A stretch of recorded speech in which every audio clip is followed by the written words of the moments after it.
The story starts on a dark and stormy night in an old Chinese house. A group of men in black robes stood quietly in a line. One of them asked if anyone was there. The rain had formed puddles, and outside, a dirty child, soaked from the rain, looked at the men in black robes. Their stillness was creepy.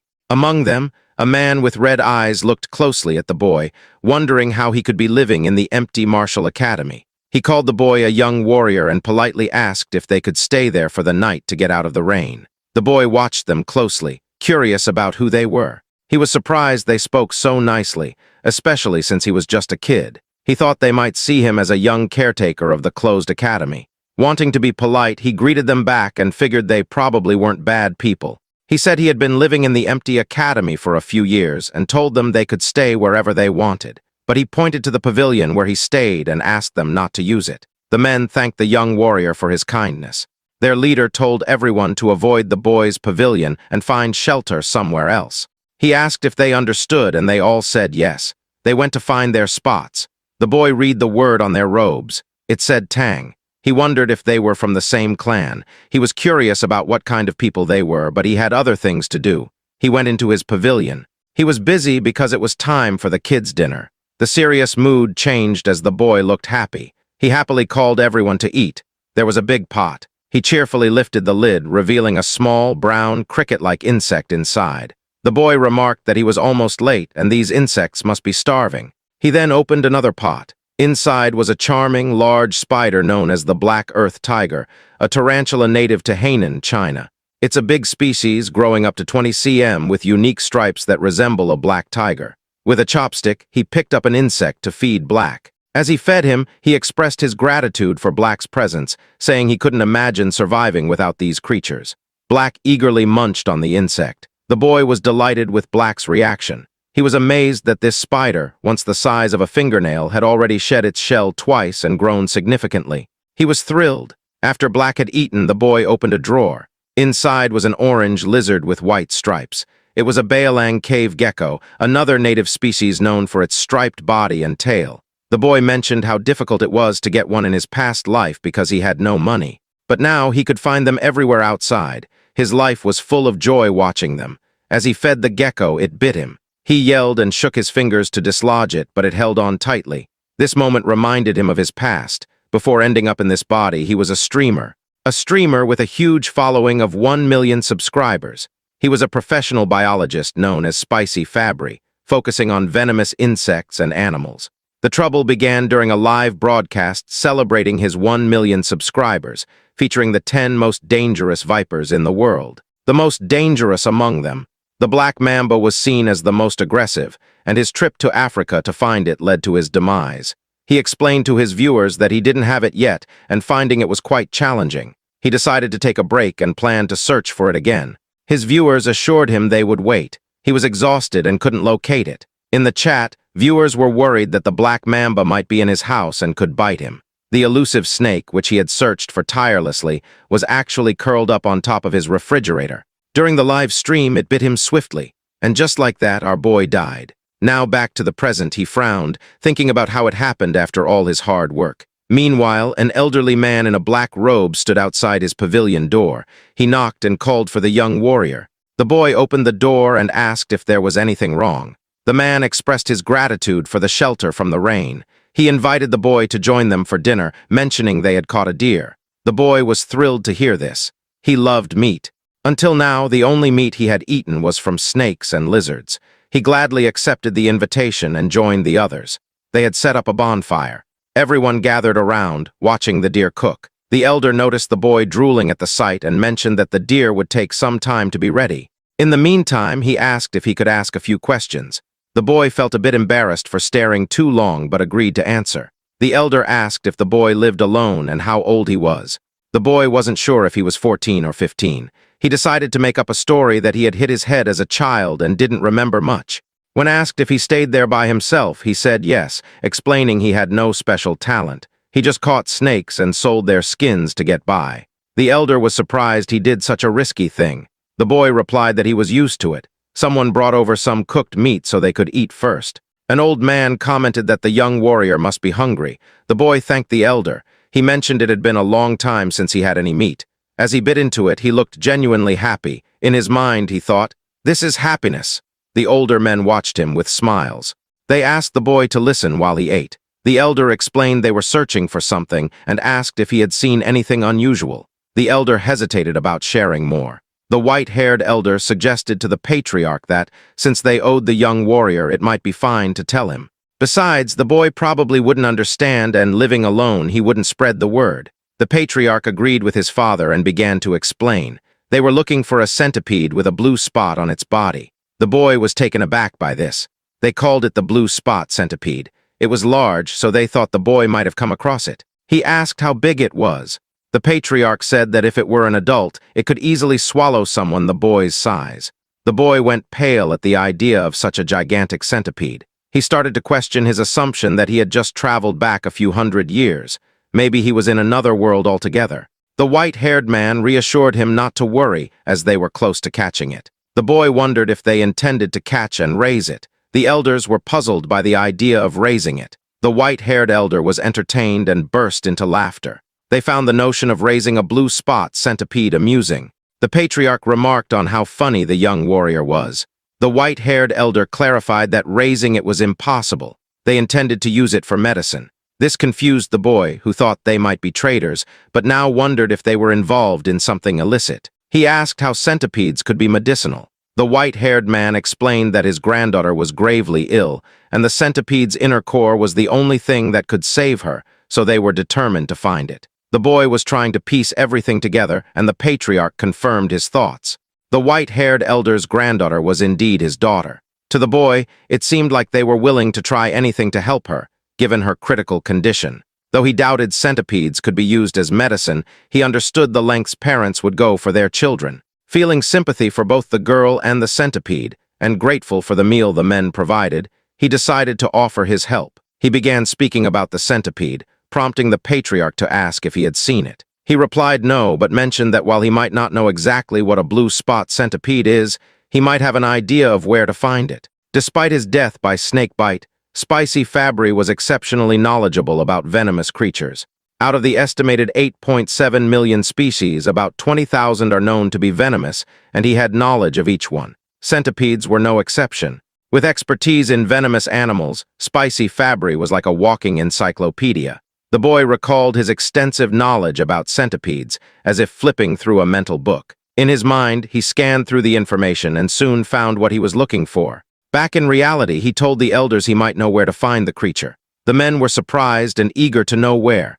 The boy asked about the areas they had already searched. They had looked north and east of the academy, mostly during the day, focusing on the riverside to the north. He wasn't surprised they hadn't found it. He explained, "Of course you couldn't find it." The elder was curious about what he meant by "of course."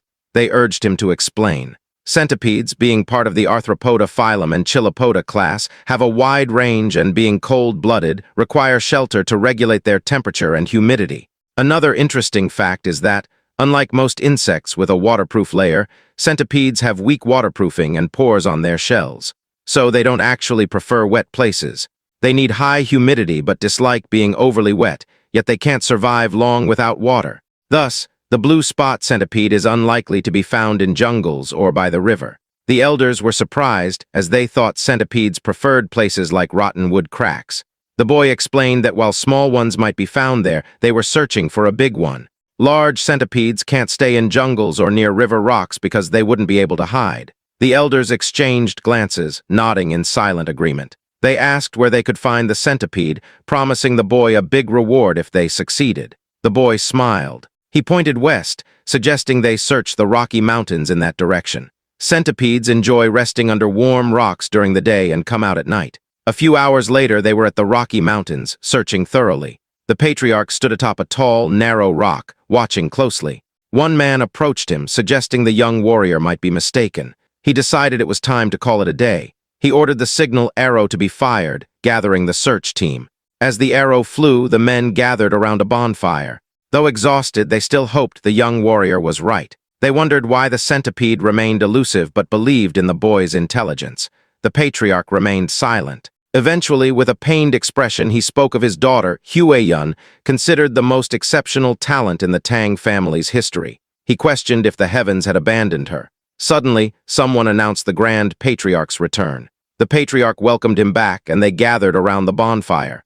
The Grand Patriarch asked if he had also failed to find the centipede. The Patriarch confirmed that he too had failed. He asked if the Grand Patriarch had the same outcome, and the Grand Patriarch nodded. Hueyun had at most 3 months left. He doubted they could find the centipede in just 10 days.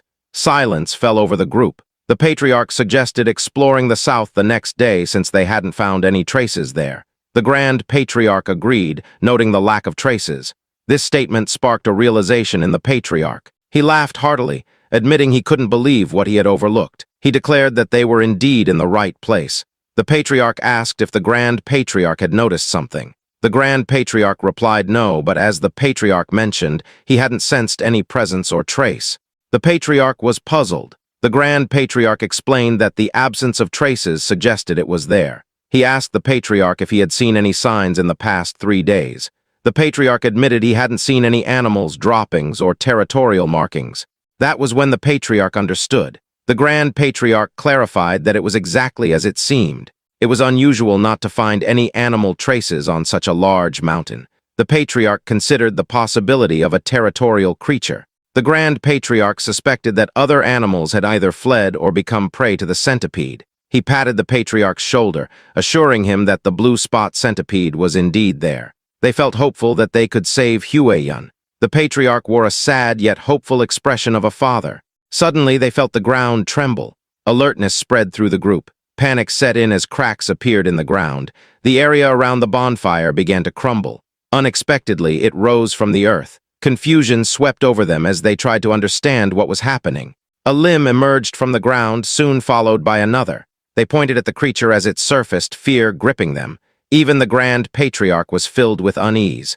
Several more limbs emerged. It was indeed the blue spot centipede, and it was massive. Back at the academy, the boy grumbled about the commotion. He wondered just how large the centipede was, given all the noise. He remarked on how he had merely suggested searching for it, yet they seemed to be turning the mountain upside down. He was fascinated by the idea of a centipede big enough to swallow him whole. Being a fan of poison Pokemon, he thought he'd really like to see it. Meanwhile, at the Rocky Mountain, things eventually calmed down. They had defeated the blue spot centipede, though not without injuries. They managed to retrieve the core, a small blue gem, kept safely in a wooden box. The men were moved to tears, relieved they could finally save Hueyun. The Patriarch instructed his father to go to Sichuan first to treat the injured warriors. The Grand Patriarch was puzzled. The Patriarch explained that while grudges are etched in blood, favors are etched in stone. This was their way of life. In short, they still had obligations to fulfill. The Grand Patriarch understood. He realized how he had almost made a mistake by focusing solely on Hueyun. He agreed that it was right to welcome the young warrior as a guest and give him what he desired. The Patriarch ordered the injured to receive care in the village while he visited the young warrior. He thought the young warrior might be curious about the news. Meanwhile, back at the academy, the boy was being affectionately surrounded by 3 small, yellow Pokemon-like creatures. The young warrior faced a new challenge. He had unexpectedly become the caretaker of 3 baby blue spot centipedes. They looked like tiny caterpillars. They were cute and endearing, especially in the way they nuzzled against his face. As he looked at the pot, he remembered something. When he had returned home, he cleaned the eggs and placed them on his nightstand. When he awoke, they had all hatched. 1 centipede lay contentedly on his head. He had sensed its presence but hadn't expected them to hatch so soon. He looked at the centipedes clinging to him and tried to gently remove them from his shoulders. But there was a problem. They wouldn't let go, seeing him as their parent. Here's a quick recap of what happened last night. The boy was incredibly curious about this new type of centipede, so large it could swallow him whole. He told himself that enduring this challenge proved he was still spicy Fabry, even in the lair of the blue spot centipede he discovered. Driven by curiosity, he searched for it and accidentally kicked an insect in frustration. His torch fell as he lost his balance, but he was relieved to see the 3 eggs he found were safe. Luckily, the rain had stopped, or he might not have been able to retrieve even one. Realizing he needed to act quickly, he stood up to head back and clean the eggs. He secured them at his waist and reassured them that he'd give them a proper bath soon. Back in the present, although he didn't see the living blue spot centipede, he was glad to have saved the remaining eggs. He asked the little centipedes to give him some space. He knew they wouldn't eat until after their first 2 molts, so feeding them wasn't a concern yet. Still, having them cling to him was a bit of a hassle. Then he got an idea. If he went into the water, maybe they'd let go. With a smirk, he decided to take a shower. The little centipedes probably didn't know what that meant, but one shivered in anticipation. A few hours later, the elder patriarch arrived at the academy. He approached the pavilion, knocked on the door, and asked if the young warrior was inside. There was no answer. He waited, then reached for the doorknob and decided to enter. Inside, he saw herbs, jars, and even some medicine, which led him to wonder if the young warrior was a healer. He realized how impolite it was to enter without permission. He decided to return later, but a rustling sound caught his attention. It was coming from one of the pots. Curious, he turned back and opened the pot. To his surprise, there was a spider inside. His curiosity piqued. He turned to the drawers and pulled one open, revealing a gecko. He glanced around and checked another pot, discovering beetles within. There were also some eggs and dried snakes. It was astounding. He couldn't believe that the young warrior was raising venomous animals and their offspring. Even their Tang clan, known for handling venomous creatures, had only managed to extract poison but hadn't figured out how to increase eggs this way. He realized that saving his daughter's life was due to a small stroke of luck, but the true fortune was meeting the young warrior. Just then, the young warrior appeared and greeted him, noticing the elder's bandaged arm and expressing concern. The elder assured him it was nothing serious. He began to tell the young warrior something important but stopped abruptly, sensing an ominous energy. Suddenly, there was an explosion at the entrance behind the boy. Slowly, a silhouette emerged, revealing itself as it stepped forward. It resembled an ogre with one eye and a burned left side of its face.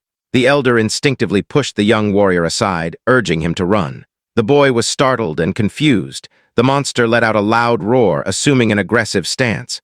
It moved swiftly, attacking with its hand. The elder blocked the attack with his uninjured arm, enduring great pain.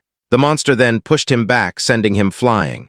Dust filled the air, causing the elder to cough, and he spat blood. He realized the monster's strength was comparable to that of his father. The elder urged the young warrior to run, but as the smoke cleared, it revealed the young warrior being choked and lifted by the monster. The young warrior coughed as the monster laughed loudly. The monster taunted, saying he heard the Tang clan had come to Hainan. No one expected the son of the myriad poison's divine sovereign to be injured and alone. The elder responded that he didn't know who the monster was and asked why they were being targeted, including the young warrior. The monster asked if the elder couldn't recognize him by his face and fist, introducing himself as Blood Hand Rakasa Takanyang. He said the elder's father was responsible for his disfigurement. The elder recognized the name, recalling that Takanyang had been struck by a poison palm and fell off a cliff, yet he survived. The elder pleaded for the young warrior's release, offering his own life in exchange, but Ayang refused. He vowed to kill anyone associated with the Tang clan. Inwardly, the elder cursed the demon, a term for a powerful martial artist causing harm.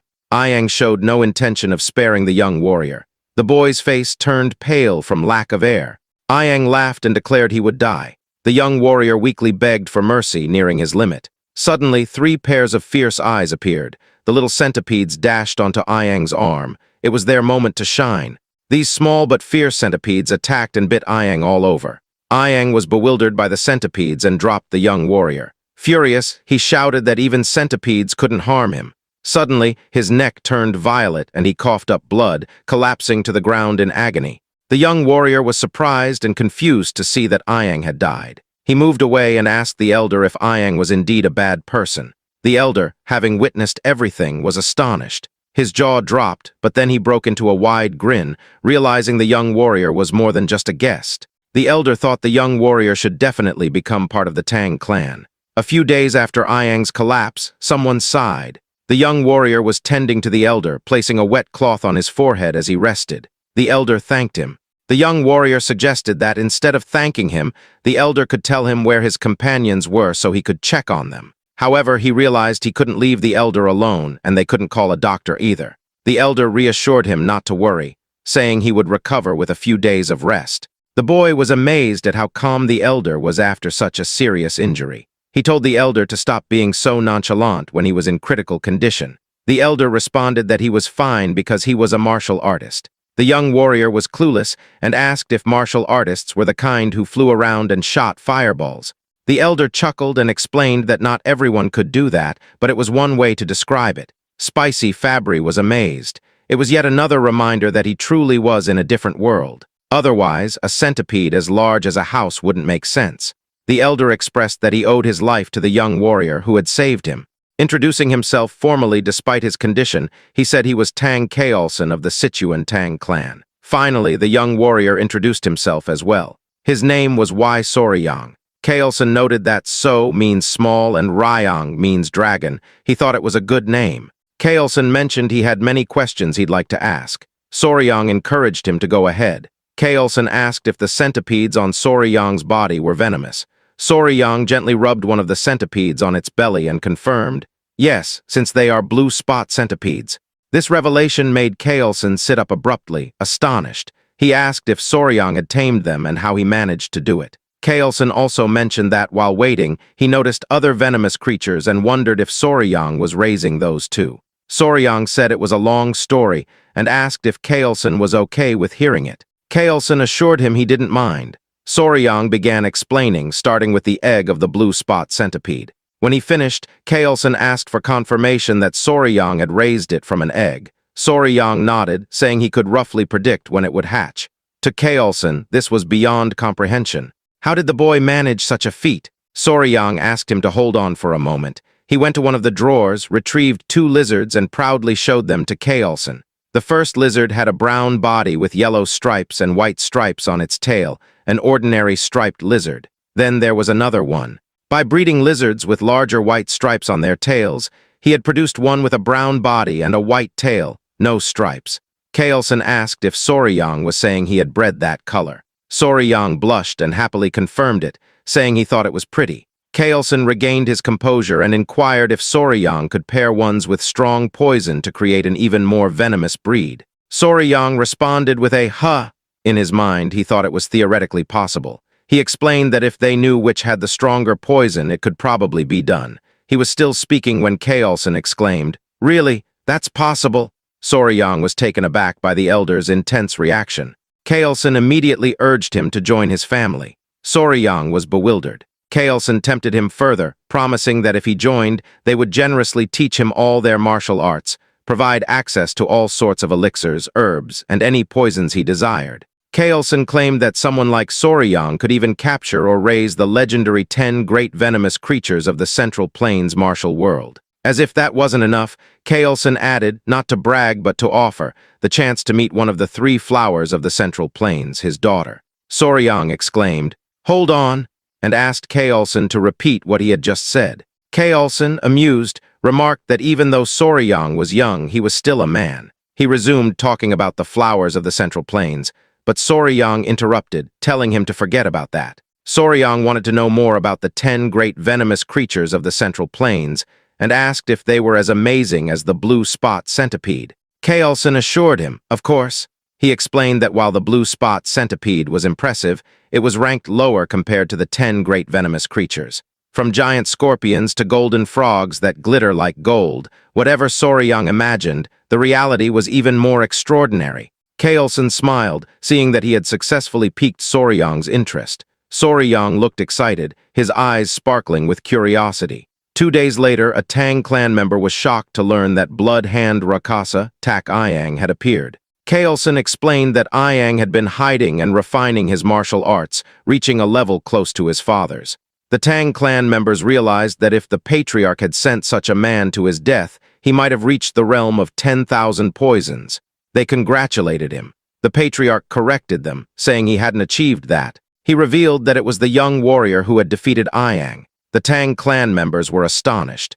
One member immediately clasped Soryang's hand, thanking him for saving the patriarch of the Sichuan Tang clan. They asked if he was an elder who had undergone rejuvenation. Soryang was puzzled. Seeing the confusion, the elder asked Soryang to demonstrate. The Tang clan members understood what was coming, and Soryang tapped his chest, calling out his little companions. The Tang clan members watched as Soryang's clothes rustled and 3 adorable centipedes peeked out, causing everyone to gasp. The little creatures crawled into view. Recognizing them as centipedes, the patriarch explained they were blue spot centipedes, and these small creatures had taken down Iyang. The clan members inquired about the poison. It was incredible that Soryang had managed to tame one. The patriarch explained that this was why they wanted to accept the young warrior as part of their clan. However, Soryang said he needed more time to think about it. A clan member told Soryang it was a great opportunity. The patriarch suggested they get moving, as he felt they shouldn't delay. Soryang asked if they were still searching for something. Kaelson paused before explaining that Blood Hand Rakasa, Tak Ayang, had practiced a martial art called the Blood Hand Poison Claw. It was a dark art requiring human blood and bone marrow to reach certain levels. Soryang found that quite unsettling. Kaelson continued, saying that if Ayang had left behind any secret scrolls or disciples, they needed to address it to prevent future threats and ensure such cruel martial arts never returned. Additionally, they needed to rescue anyone who might have been captured. The patriarch asked if Soryang would assist them, given his familiarity with Hainan Island's geography. Soryang looked thoughtful. He considered it. Joining the Tang clan meant a lifelong commitment. It's like checking the company culture and the boss's character during an internship. Soryang agreed to help once the patriarch recovered. They praised him for making the right decision. Soryang replied that helping meant saving lives, so of course he would assist. In his mind, he planned to use this opportunity to learn more about the Sichuan Tang clan. After all, skilled individuals often evaluate their potential employers. Kaelson needed 3 days to recover. They stopped by a village near the abandoned martial academy to locate the base of Blood Hand Rakasa, Tak Ayang. They inquired about any missing people. An old man mentioned that about 1 or 2 people go missing in the jungle each year, but there hadn't been any noticeable patterns of disappearance. Kaelson was deep in thought. They thanked the village chief for his help, and he humbly replied, "I am honored to assist the famous patriarch of the Sichuan Tang clan." They excused themselves, realizing they hadn't found any significant leads. As they walked through the forest, Soryang commented that there seemed to be nothing special about the village. Kaelson explained that when Ayang found them and revealed himself, it was near that area, but locating his base was proving difficult. Soryang also found it odd that there were no traces. He recalled what Ayang had said, which sparked a realization. He asked Kaelson if he remembered what Ayang said when he appeared. Kaelson admitted he didn't really recall, as he had been struck away by Ayang's attack at the time. Soryang reminded him that Ayang mentioned hearing that the Tang clan had come to Hainan, implying someone had informed him. Therefore, it was simple. They just needed to check the places the Tang clan had passed through in Hainan. Soryang suggested using Ayang's portrait to gather information. The others looked at Soryang in amazement. They found his insight remarkable. If Ayang had been informed by someone who saw the Tang clan, things would indeed be easier. They set off immediately and arrived at a village that seemed gloomy. A Tang clan member reported that, based on what he had heard at the port in Hainan, this village seemed to be the one. The elder noted that it was where the Halai people lived, hoping they wouldn't be hostile. The villagers appeared lifeless. The Tang clan called out to see if anyone was available, catching the attention of a villager. Upon seeing the Tang clan, the villagers asked what the Han people were doing there. An old man, possibly the village chief, approached them. The village chief held the hand of a little girl, flanked by 2 guards, all of whom looked unwell. Kaelson introduced himself. Soryang observed the interaction, noting how weak the child appeared and how lifeless the village seemed. An idea struck him. He noticed that other villagers looked droopy, as if they had taken some kind of medicine.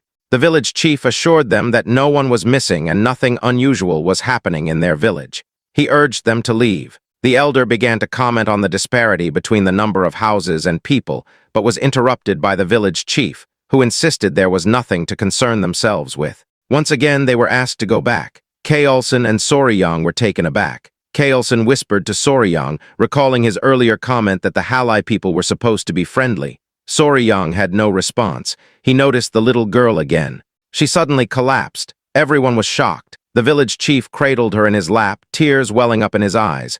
He pleaded with Majin not to leave him, as she was his only remaining relative. He couldn't bear to see her sick, too. Kaelson approached the village chief, offering his limited knowledge in medical arts. He sought permission to help. The village chief asked if it was Central Plains Medical Arts.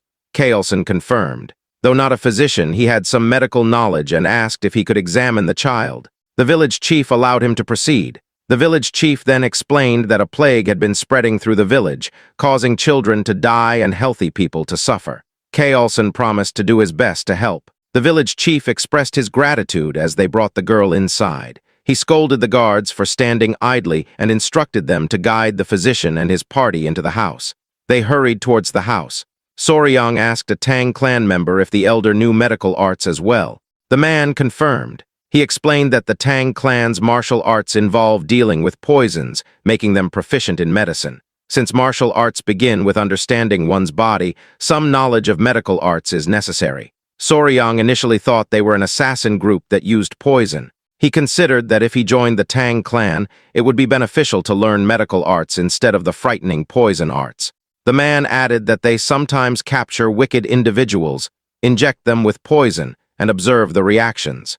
Soryang's expression was amusing as he interpreted this as human experimentation. The more he imagined it, the more uneasy he felt. The village streets were deserted. Inside one of the houses, someone sighed. Kaelson explained that he had transferred some of his energy to stabilize the girl's breathing. The village chief thanked him profusely, pleading for the life of his only granddaughter.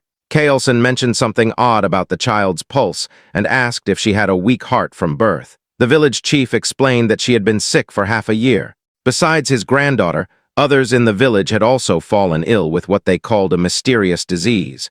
This was why he had urged them to leave earlier. Kaelson offered to provide good medicine for the heart and asked for the villagers to be gathered so they could try it. The village chief was overcome with emotion, thanking him sincerely. Soryang observed Kaelson closely. Later that night, a Tang clan member walked with the patriarch, acknowledging his hard work tending to the patients. The patriarch thanked Gyupi. Pai inquired about the symptoms. Kaelson explained that the symptoms were quite unusual: lethargy, swelling in the eyes, light fever, and irregular pulses. Those with severe symptoms all had heart problems.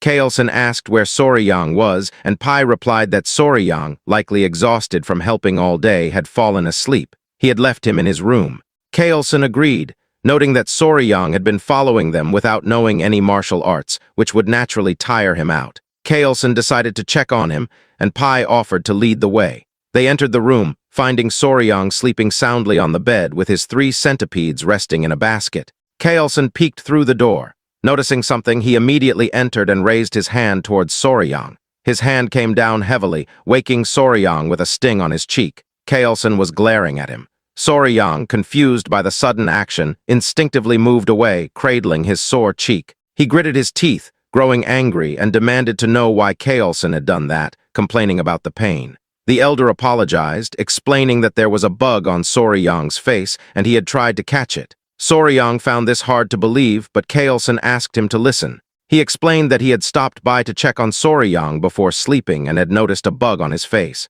Given the many venomous insects in the area, Kaelson thought it was too dangerous to leave it there, so his hand acted on its own. He showed Soryang the bug, noting its size. Soryang was surprised to see it, and then had a realization. He confirmed with Kaelson that although the patients exhibited various symptoms, they all had arrhythmia. Kaelson affirmed this.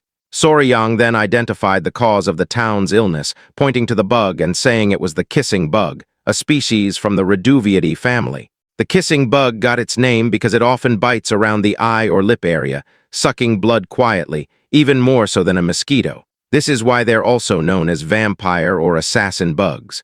While the bugs themselves aren't venomous, their stomachs are full of harmful parasites. When they bite, people can easily get infected through their excrement, leading to trypanosomiasis, also known as Chagas disease. This disease ranks 7th among the most deadly to humans. Soryang asked the village chief if the village dogs also showed symptoms similar to humans, like running out of breath easily. The village chief confirmed this and asked if the bug was responsible. Soryang affirmed it was. The chief asked if this meant they could save his granddaughter. Soryang said it was possible with the right medicine. Kaelson grinned. He asked Pai for his opinion, and Pai acknowledged the young warrior's true value. Soryang noticed their exchange and wondered what was going on.